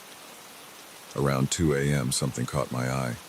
A shadow moved across one of the exterior cameras, too quickly to be a trick of the light. I leaned in, scanning each monitor carefully. There it was again, a dark figure darting between cars in the employee parking lot. My heart rate picked up. This wasn't normal. I zoomed in on the camera, trying to get a better look. The figure was dressed all in black, face obscured by a mask. And they weren't alone. I counted at least 3 others, all moving with the kind of precision that screamed, professional. I reached for the phone to call the police, but hesitated. False alarms were taken seriously here. If I was wrong, it could cost me my job. I needed to be sure. I switched to the interior cameras, holding my breath as I watched the entrance. For a long moment, nothing happened. Then, so subtly I almost missed it, the light on the card reader flicked from red to green. The door opened, and the shadows slipped inside. My blood ran cold. These weren't ordinary burglars. They had somehow bypassed our security system, which was supposed to be unhackable. This was big. I snatched up the phone, fingers trembling as I dialed 911. "This is Quantum Data Solutions," I said as soon as the operator answered. "We have a break-in in progress. Multiple armed intruders. Send everyone." The operator assured me help was on the way, but I knew it would take time. The facility was isolated, at least 20 minutes from the nearest police station. I was on my own. I watched the monitors intently as the intruders made their way through the building. They moved with purpose, clearly familiar with the layout. My suspicion that this was an inside job grew stronger. They were heading straight for the main server room, the heart of QDS, where the most sensitive data was stored. I had a decision to make. Company protocol said to stay put, monitor the situation, and wait for the police. But every instinct I had was screaming that if these guys got into that server room, it would be too late. I had to do something. Taking a deep breath, I pulled up the facility's security controls on my computer. As a last line of defense, I had the ability to initiate a complete lockdown. Every door would seal, every elevator would freeze. It would trap the intruders, yes, but it would also trap me. My finger hovered over the button. This was way above my pay grade. I was just a security guard, not some action hero. But then I saw the intruders reach the door to the server room, and I knew I was out of time. I hit the button. Alarms blared throughout the facility as thick metal shutters slammed down over every exit. On the monitors, I saw the intruders freeze, then quickly regroup. They were professionals, after all. They'd come prepared for complications. Now the real cat and mouse game began. I had locked them in, yes, but I'd also locked myself in with them. And they knew someone was controlling the building. It wouldn't take them long to figure out where the control room was. I needed a plan. The control room was secure, but it wouldn't hold forever against determined attackers. I had to find a way to keep them from the servers and stay alive until help arrived. First things first. I needed to level the playing field. I killed the lights in the entire building, plunging everything into darkness. The intruders had night vision gear, I was sure, but this would slow them down. I, on the other hand, had every camera's infrared mode at my disposal. I could see them, but they couldn't see me. I watched as they regrouped, communicating via hand signals. 3 of them continued towards the server room, while one peeled off, heading in my direction. My palms were sweaty as I tracked his progress. He was methodical, checking each room he passed. Time for the next phase of my hastily constructed plan. I pulled up the building's environmental controls. With a few keystrokes, I activated the fire suppression system in the corridor leading to the server room. There was no fire, of course, but the intruders didn't know that. Clouds of CO2 flooded the hallway, obscuring even infrared vision. I allowed myself a small smile as I watched the 3 intruders by the server room stumble back, coughing and disoriented. But my victory was short-lived. The 4th member of their team had reached the corridor outside the control room. My heart pounded as I watched him examine the door. It was reinforced steel, designed to withstand an explosion. But the look of the door told him exactly what was behind it. He spoke into his radio, and I saw the other 3 change direction. They were all coming for me now. I had bought some time, but I was running out of tricks. The police had to be close. I just needed to hold out a little longer. Then I saw it, a small-shaped charge being placed on the control room door. They were going to blow their way in. Panic surged through me. I looked around frantically for anything I could use to defend myself. That's when my eyes fell on the ventilation grate in the corner of the room. It was small, but so was I. Without allowing myself to think too hard about it, I pried open the grate and wiggled inside. I had barely pulled the grate closed behind me when I heard the muffled thump of the explosion. Through the slats, I watched as the intruders stormed into the now empty control room. Their frustration was palpable as they realized their quarry had slipped away. But I wasn't out of danger yet. I was trapped in a ventilation shaft with 4 armed men searching for me, and I had no idea how much longer it would be before help arrived. I started crawling, trying to remember the building's layout. If I could make it to the loading dock, there was an emergency exit that would open even during a lockdown. It was a long shot, but it was all I had. The ventilation shaft was a maze of tight turns and intersections. More than once, I found myself doubling back, acutely aware of how much noise I was making. The sound of the intruders searching for me echoed through the metal ducts, sometimes terrifyingly close. After what felt like hours, but was probably only minutes, I saw light ahead, the grate overlooking the loading dock. I was almost there, but as I reached the grate, I heard voices directly below. 2 of the intruders were searching the area. I was trapped. Just as despair began to set in, another sound cut through the air. Sirens. The cavalry had finally arrived. The next few minutes were chaos. I heard shouts, gunshots, the sound of breaking glass. I stayed frozen in the vent, afraid to move until I was sure it was over. Finally, a new voice called out. Authoritative, official. "This is the police. The building is surrounded. Come out with your hands up." Relief flooded through me. It was over. We had won. The aftermath was a blur of police statements and debriefings. The intruders had been caught, it turned out, thanks in large part to my actions. The data was safe. I was hailed as a hero, given a commendation and a hefty bonus. But as the adrenaline faded and the reality of what had happened sank in, I found myself reevaluating a lot of things. The safety I'd taken for granted, the mundane nature of my job, it had all been an illusion. I still work at QDS, but now every shift is different. Every shadow on a monitor could be a threat. Every routine check could uncover something sinister. Some people might find that level of constant vigilance exhausting. But for me, it's a reminder. A reminder that sometimes the only thing standing between order and chaos, between safety and disaster, is one person willing to step up when it matters most. And so I sit in my control room, watching the monitors, ready for whatever the night might bring. Because in this line of work, paranoia isn't just an occupational hazard, it's a survival skill. The hiss of air escaping my slashed tires pierced the stillness of the night, and with it, my sense of security evaporated. As I peered out into the darkness, heart pounding, I realized that my peaceful camping trip had just become a desperate fight for survival. I've always been a bit of a loner, preferring the company of nature to the hustle and bustle of city life. That's why I invested in my camper van, a cozy little home on wheels that allowed me to escape whenever the urge struck. This particular trip was meant to be a week-long retreat in the mountains, a chance to clear my head and recharge my batteries. The first 2 days were perfect. I found a secluded spot off a rarely used forest road, surrounded by towering pines and with a view of the valley below that took my breath away. I spent my days hiking, reading, and simply soaking in the serenity of the wilderness. As night fell on the second evening, I felt more relaxed than I had in months. I was just drifting off to sleep, lulled by the gentle patter of rain on the van's roof, when I heard it, a sound that didn't belong. At first I thought it might be an animal, maybe a deer moving through the underbrush. But then I heard it again, closer this time. Footsteps. Human footsteps. My eyes snapped open, suddenly wide awake. I lay perfectly still, straining my ears. The footsteps circled the van slowly, deliberately. This was no lost hiker stumbling upon my campsite. Whoever was out there was trying very hard to be quiet and failing. I reached for my phone, cursing silently when I saw there was no signal. Of course there wasn't. That was part of why I'd chosen this spot.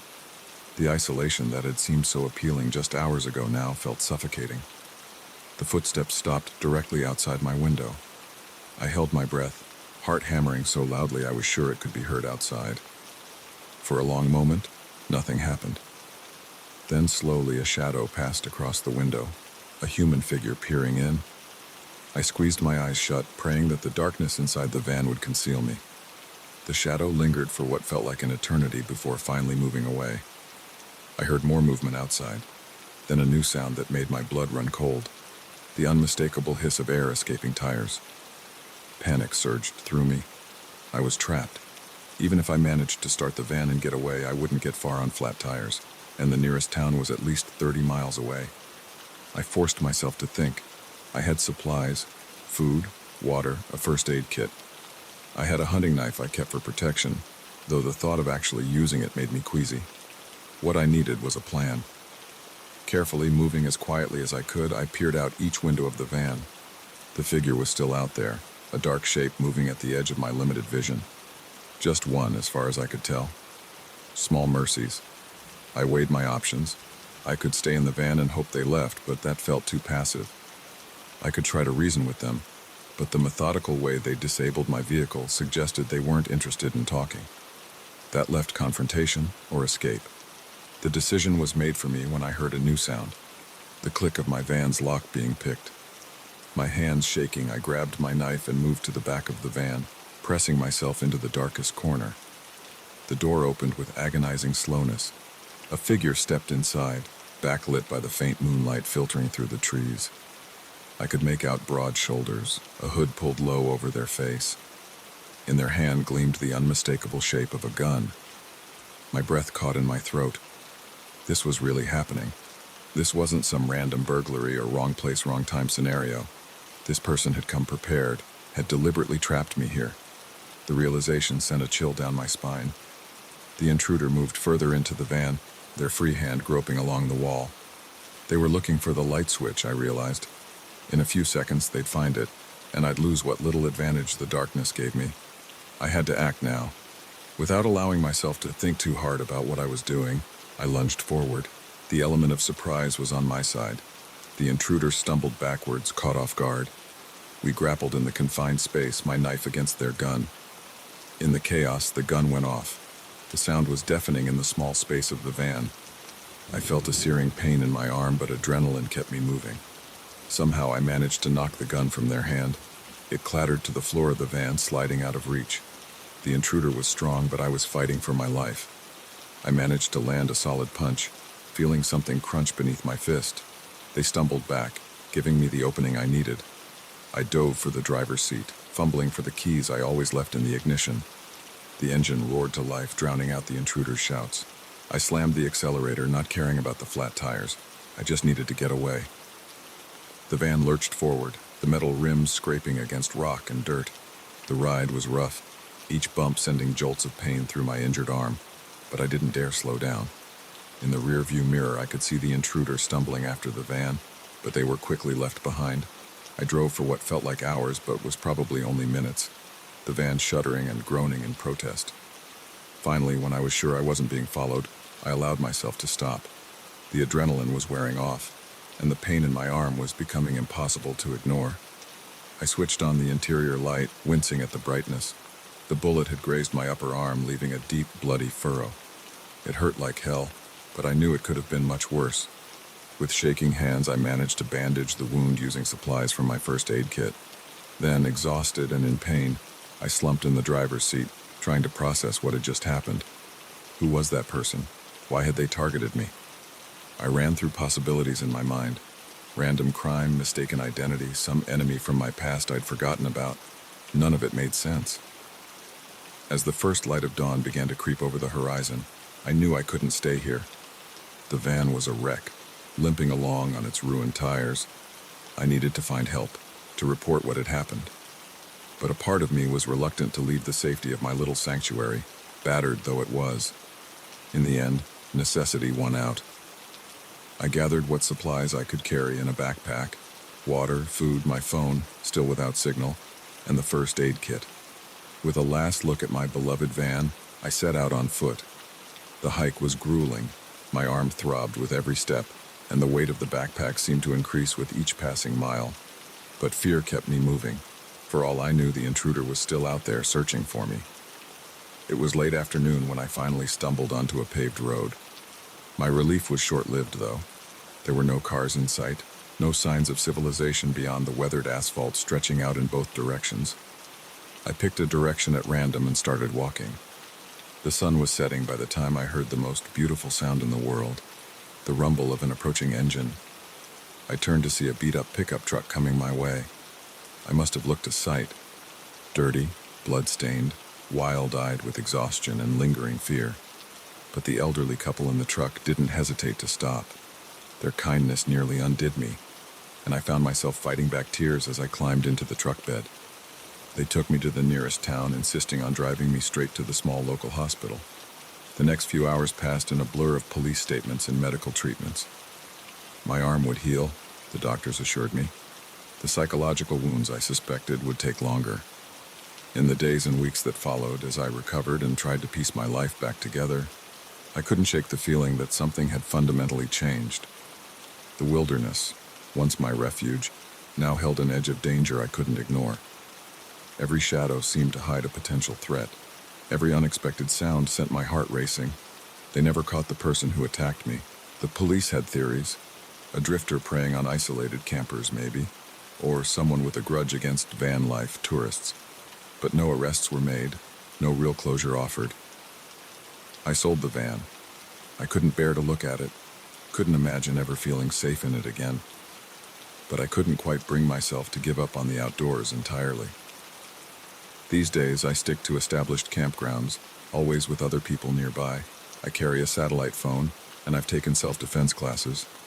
Some might say the experience ruined me, took away the peace I used to find in solitude. But I prefer to think it made me stronger, more aware. I still find beauty in nature, still feel that pull towards the wild places. But now I go into them with open eyes, aware of both the wonder and the danger they hold. Because I learned the hard way that sometimes the most threatening predators aren't the four-legged kind. And in the wilderness, the line between peace and peril can be terrifyingly thin.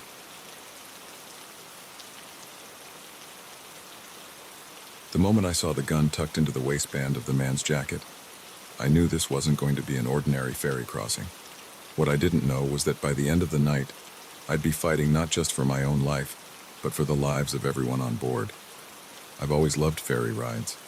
There's something soothing about being on the water, watching the shoreline recede as you drift towards your destination. So when I had to travel for a business meeting, I opted for the overnight ferry instead of flying. It was cheaper, and I figured I'd get a good night's sleep in my cabin. The weather was turning nasty as we boarded, dark clouds roiling overhead, the wind whipping up whitecaps on the water. But the captain assured us it was nothing the ferry couldn't handle. Just a bit of autumn storm, he said with a confident smile. I settled into my cabin, a small but comfortable space with a narrow bunk and a tiny porthole. As the ferry pulled away from the dock, I felt the familiar excitement of beginning a journey. I unpacked a few things, then decided to head up to the observation deck to watch our departure. That's when I first noticed him. A man in his 40s with close-cropped hair and a face that seemed permanently set in a scowl. He was standing near the railing, his eyes scanning the other passengers in a way that made me uneasy. but it was the bulge under his jacket that really caught my attention. The shape was unmistakable. A handgun. My heart rate picked up. Surely I was mistaken. Who brings a gun on a ferry? I tried to convince myself I was overreacting, that maybe it was just an oddly shaped phone or wallet. But deep down I knew what I'd seen. I must have been staring because suddenly his eyes locked onto mine. For a moment we just looked at each other. Then he smiled, a cold expression that didn't reach his eyes, and turned away. I retreated to my cabin, my mind racing. Should I report what I'd seen? But what if I was wrong? I didn't want to cause a panic over nothing. I decided to keep an eye on the situation and only say something if I saw anything else suspicious. As night fell, the storm intensified. The ferry creaked and groaned as it plowed through increasingly large waves. Most passengers had retreated to their cabins or the main lounge, seeking refuge from the wind and rain lashing the decks. Unable to sleep, I made my way to the lounge. It was about half full, with people reading, chatting quietly, or trying to doze in the comfortable chairs. I got a cup of coffee from the small cafe and found a seat near the window, watching the angry sea churn outside. That's when I saw them. The man with the gun, now accompanied by two others. They were huddled in a corner, speaking in low, urgent tones. As I watched, I saw one of them pass something to the others. It looked like a key card, the kind used for the crew areas of the ship. A chill ran down my spine. This was no coincidence. Whatever these men were planning, it wasn't good. I was trying to figure out what to do when a commotion near the entrance to the lounge caught everyone's attention. A woman was arguing with one of the ferry staff, her voice rising hysterically. "You don't understand," she was saying. "They're going to kill us all." The staff member was trying to calm her down, but she was beyond reasoning. "There's a bomb," she screamed. "We're all going to die." Chaos erupted in the lounge. People started panicking, pushing towards the exits. The three men I'd been watching seized the opportunity. In the confusion, they slipped out a side door, one that I was pretty sure led to the restricted areas of the ship. I had a split-second decision to make. I could join the panicking crowd, maybe find a crew member and try to explain what I'd seen. But something told me that by the time anyone listened, it would be too late. Taking a deep breath, I ducked through the same door the men had used. The passageway beyond was narrow and dimly lit. I could hear footsteps ahead and followed as quietly as I could. My heart was pounding so loudly I was sure they'd hear it. I trailed them through a maze of corridors, going deeper into the bowels of the ship. Finally, they stopped outside a door marked Engine Room. One of them swiped the key card, and they disappeared inside. I crept closer, pressing my ear to the door. Their voices were muffled, but I could make out enough to turn my blood cold. "Timer set?" "Yeah, we've got 30 minutes. "Good. That'll put us about halfway between the mainland and the island. Maximum damage." My mind reeled. The hysterical woman had been right. There was a bomb, and these men were planning to sink the ferry with hundreds of innocent people on board. I had to do something. But what? I was just a businessman, not some action hero. I had no weapon, no training for this kind of situation.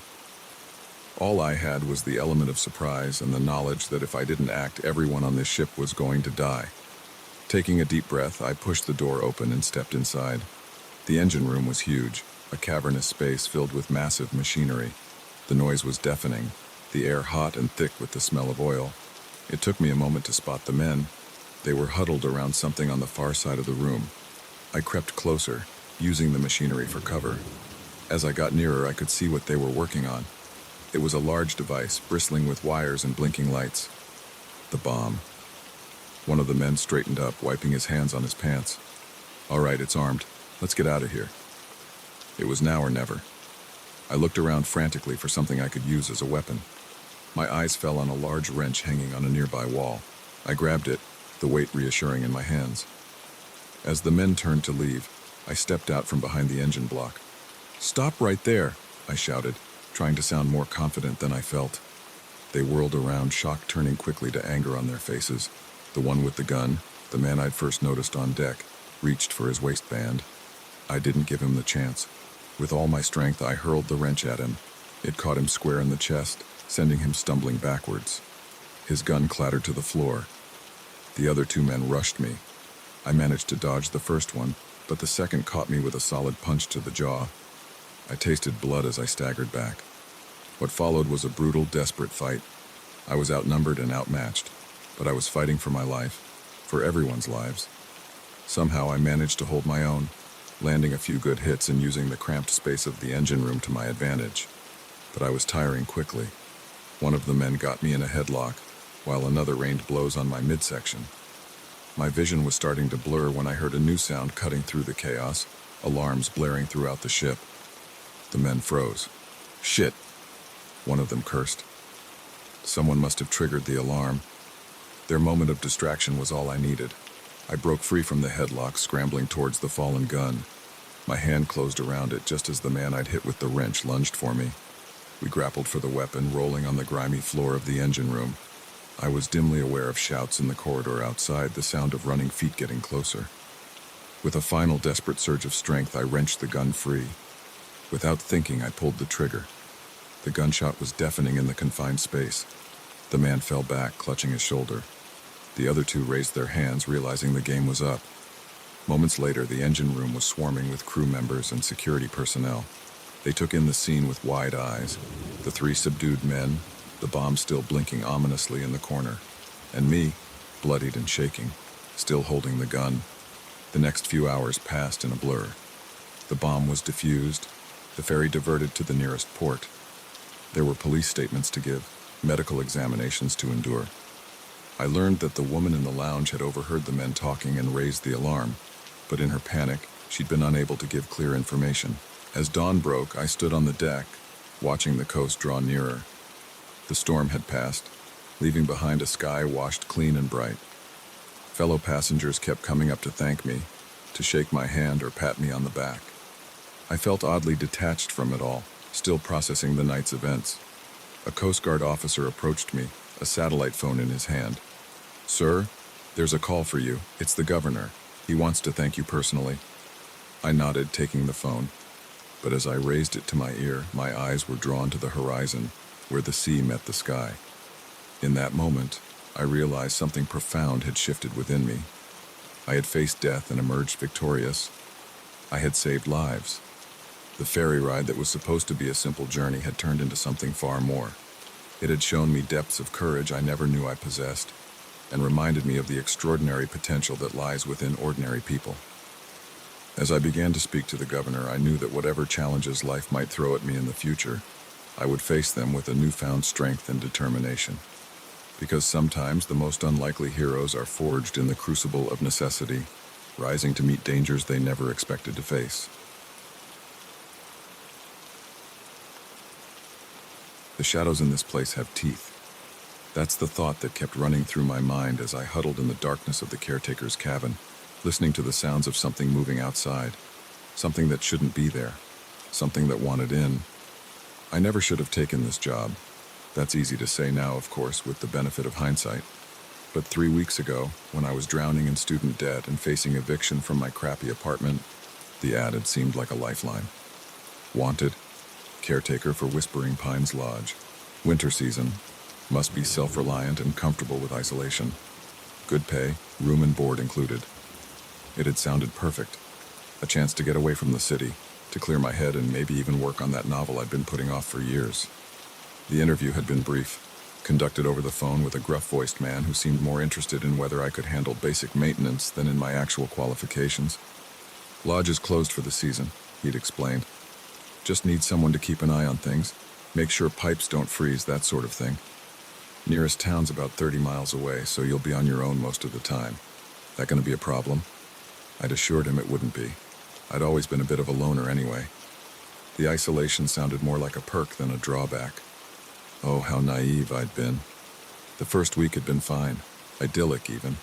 Whispering Pines Lodge was a sprawling rustic retreat, nestled high in the mountains, surrounded by towering pine trees and breathtaking views. My duties were minimal. Check the pipes daily, keep the generator running, and make a log of any maintenance issues for when the lodge reopened in the spring. I spent my days exploring the grounds, reading by the massive stone fireplace in the main lodge, and yes, even working on my novel. The nights were peaceful, filled with the gentle whisper of wind through the pines and the occasional hoot of an owl. But then, things started to change. It began with small things. Items moved from where I'd left them, footprints in the snow that didn't match my boots. Once I could have sworn I heard whispers coming from one of the empty guest cabins, but when I investigated, there was nothing there. I told myself I was imagining things. The isolation was getting to me, that's all. I just needed to keep busy, to stick to my routine. But the incidents kept escalating. One morning I woke to find all the furniture in the main lodge rearranged. Another day I returned from my rounds to find every faucet in the caretaker's cabin running full blast, steaming hot water flooding the floors. And then there were the noises at night, scratching at the walls, heavy footsteps on the roof. Once, a sound so much like a scream that I spent the entire night huddled in my bed, too terrified to move. I tried to call the lodge owners to tell them something was wrong, but the phone lines were down and my cell phone hadn't had service since I arrived. I was truly alone. That's when I found the journal. It was hidden in a false bottom of a drawer in the caretaker's cabin. The handwriting was shaky, urgent, as if the writer had been in a hurry or afraid. "They're real," it read.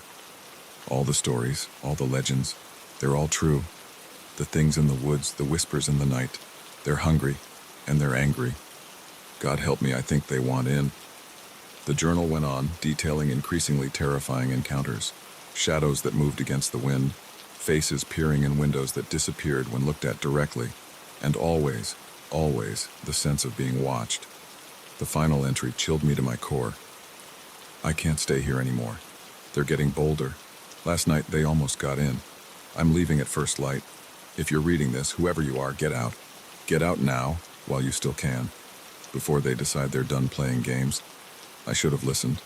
Should have packed my bags and hiked out right then and there. But a stubborn part of me still wasn't ready to believe. It had to be a prank, right? Some kind of sick joke played by the previous caretaker. So I stayed. And now, as I sit here in the darkness, listening to the scratching at the door growing louder and more frenzied, I know I've made a terrible mistake. It started just after sundown. I was in the main lodge going through my evening checklist when the lights flickered and went out. The generator, I thought, must have run out of fuel. But when I went to check, I found the fuel tank full. There was no reason for the power to be out. That's when I heard it. A low, rumbling growl that seemed to come from everywhere and nowhere at once. I ran back to the caretaker's cabin, my flashlight beam bouncing wildly as panic took hold. I barely made it inside before the first real assault began. Something heavy slammed against the door, making the whole cabin shudder. I could hear wood splintering, the hinges groaning under the strain, and the voices. Oh God, the voices. They started as whispers, barely audible over the sound of my own ragged breathing. But they grew louder, more insistent. Dozens of voices, maybe hundreds, all calling my name, all begging to be let in. I tried to block them out, to focus on finding a way out of this nightmare. But there was nowhere to go. The cabin was surrounded, and even if I could somehow get past whatever was out there, the forest at night was a death trap. I was trapped. Hours have passed now, though it feels like days. The attack comes in waves. Sometimes it's just the scratching, nails or claws dragging across the walls and windows. Other times it's the pounding, so violent I'm sure the cabin will come apart at any moment. And always, always, there are the voices. They've changed tactics now, no longer begging. They've started making promises, telling me all the wonderful things that await if I just open the door. Wealth, fame, power, anything I've ever wanted, they say, can be mine. But underneath the honeyed words, I can hear the hunger, the rage. These things, whatever they are, don't want to reward me. They want to devour me. I've barricaded myself in the bedroom for all the good it will do.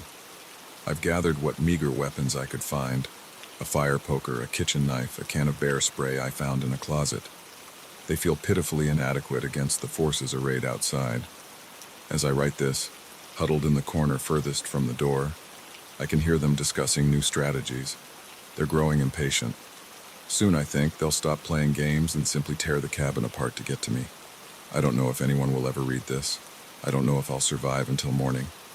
But if by some miracle this journal is found, let it serve as a warning. The shadows in this place have teeth. The whispers in the pines are real, and they are hungry. If you're reading this, get out. Get out now while you still can. Don't make the same mistake I did. Don't ignore the signs. Don't let curiosity or stubbornness or desperation cloud your judgment, because once the sun sets and the shadows lengthen, it will be too late. They'll be coming for you, just as they're coming for me now. I can hear the wood of the bedroom door starting to splinter. They're almost through. I don't have much time left. To whoever finds this, I'm sorry. I'm sorry I couldn't stop them. I'm sorry I couldn't warn you in time. Please be smarter than I was. Be safer. And whatever you do, don't listen to the whispers in the pines. Don't answer when they call your name, because if you do, you'll be... The journal entry ends abruptly here, a long scratch mark trailing off the page. The shadows always seem longer at night, especially in a place like Oakwood Estates. As I made my rounds, the beam of my flashlight cutting through the darkness, I couldn't shake the feeling that something was off. Maybe it was the way the wind whispered through the perfectly manicured hedges, or how the streetlights cast an eerie glow on the empty driveways. But then I saw him, a hooded figure, lurking outside the Thompson house. And that's when I knew this wasn't going to be just another quiet night on the job. I'd been working security at Oakwood Estates for about 6 months. It was a cushy gig, all things considered.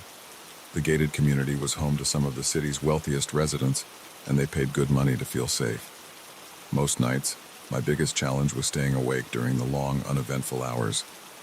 But tonight was different. I'd first noticed the hooded figure around 11 p.m., standing motionless across the street from the Thompson place.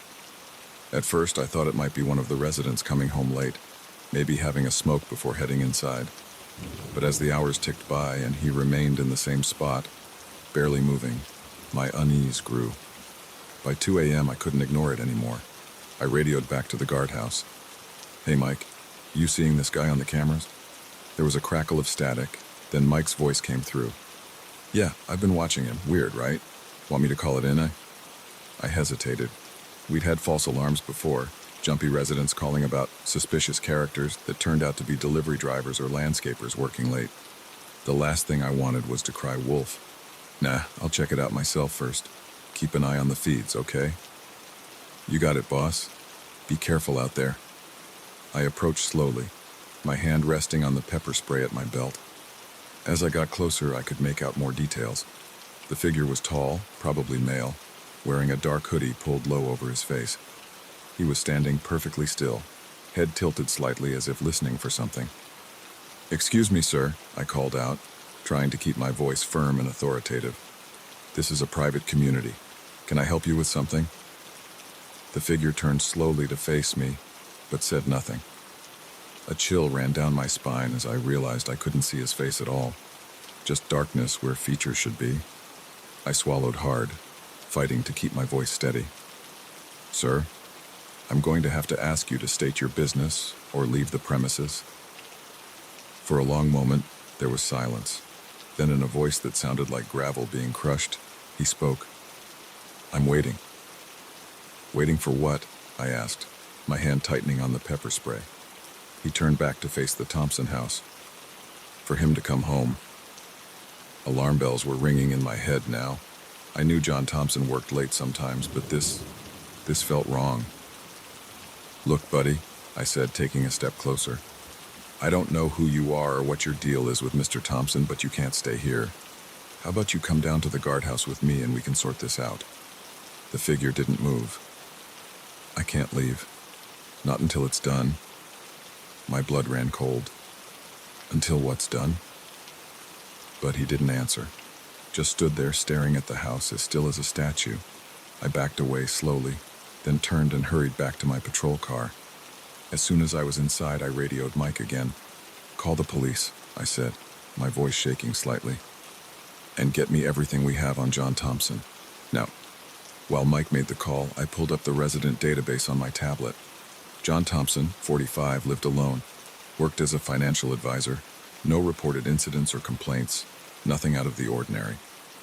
But as I scrolled through his file, something caught my eye. A note from 6 months ago, right around when I started working here. Resident requested additional security measures, reason not specified. The pieces started to fall into place, the way Thompson always seemed on edge when I saw him, how he'd jump at small noises, The extra cameras he'd had installed around his property. He wasn't just paranoid, he was scared. I was so lost in thought that I almost missed the sound of tires on pavement. Headlights swept across the street as a car turned into the Thompson driveway. My heart sank. John was home. I watched as Thompson got out of his car, briefcase in hand. He was halfway to his front door when he spotted the hooded figure. He froze, the color draining from his face. I was out of my car in an instant, running towards them. "Mr. Thompson, I shouted. "Get inside, now." Thompson didn't need to be told twice. He bolted for his door, fumbling with his keys. But the hooded figure was faster. In a blur of motion, he closed the distance between them, grabbing Thompson by the arm. I reached them just as Thompson's briefcase hit the ground, spilling papers everywhere. Without thinking, I tackled the hooded man, sending all three of us sprawling onto the manicured lawn. There was a confused tangle of limbs, the sound of fabric tearing. I felt something sharp graze my arm, and then I was staring into the face of our intruder. Or rather, the mask he wore, a featureless white expanse that seemed to glow in the dim light. "Stop!" I yelled, struggling to pin him down. "Police are on their way." But he was strong, impossibly strong. With a heave, he threw me off, sending me crashing into Thompson's hedges. By the time I scrambled to my feet, he was gone, melting into the shadows like he'd never been there at all. Thompson was huddled on his front step, shaking. "Is he gone?" he asked, his voice barely above a whisper. "Yeah," I panted, helping him to his feet. "He's gone. Are you hurt?" Thompson shook his head, but his eyes were wild with fear. "You don't understand," he said. "He'll be back. He always comes back." Before I could ask what he meant, the night was filled with the wail of approaching sirens. Within minutes, the quiet street was a flurry of activity. Police cars, paramedics, forensics teams combing the area for evidence. I gave my statement to a detective describing the hooded figure and what had happened. When I mentioned the mask, the detective's eyes narrowed. "White mask, you say? Completely blank?" I nodded. "Yeah, why? Does that mean something to you?" The detective sighed, rubbing his temples. "Maybe. We've had a string of break-ins and assaults over the past year. Perpetrator always wears a white mask. Victims are all wealthy businessmen like Mr. Thompson here, but we've never been able to catch the guy or figure out his motive." As the night wore on, more details emerged. The papers scattered from Thompson's briefcase weren't financial documents. They were police reports, newspaper clippings, all related to the masked assailant. Thompson had been investigating him, trying to figure out who might be next. It was nearly dawn by the time things calmed down. As the last police car pulled away, I found Thompson sitting on his front porch, staring out at the street. "Mr. Thompson," I said gently, "can I ask? Who is he? Why is he after you?" Thompson was quiet for a long moment. When he finally spoke, his voice was hollow. "I don't know who he is, but I know why." He looked up at me, his eyes haunted. "A year ago, I made a bad investment, lost a lot of people a lot of money. Some of them, they lost everything." He ran a shaking hand through his hair. "At first, it was just angry phone calls, threats. But then people started getting hurt. Always men like me, financial advisors, investment bankers, always attacked by a man in a white mask." "Why didn't you go to the police?" I asked. Thompson laughed bitterly. "I did, but there was no proof it was connected to me. And honestly, part of me felt like I deserved it, like I was paying for my mistakes." I didn't know what to say. The sun was starting to rise, casting long shadows across the perfectly manicured lawns of Oakwood Estates.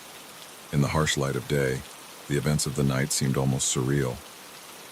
"What will you do now?" I asked. Thompson stood up, straightening his rumpled suit.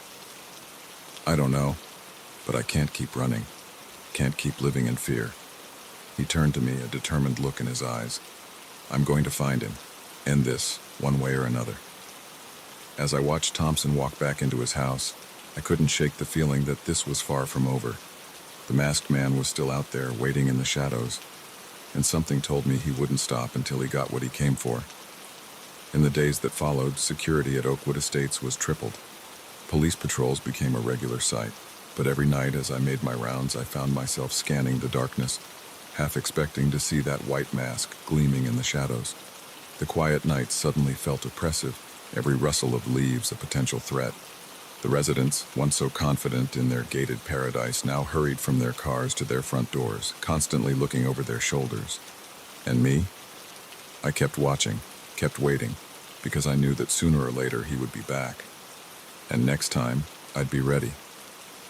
The shadows may be long in Oakwood Estates, but I've learned that the darkest secrets often hide in plain sight, behind pristine facades and manicured lawns. And sometimes the real monsters aren't the ones lurking in the shadows, but the ones we invite into our lives, never suspecting the havoc they can wreak.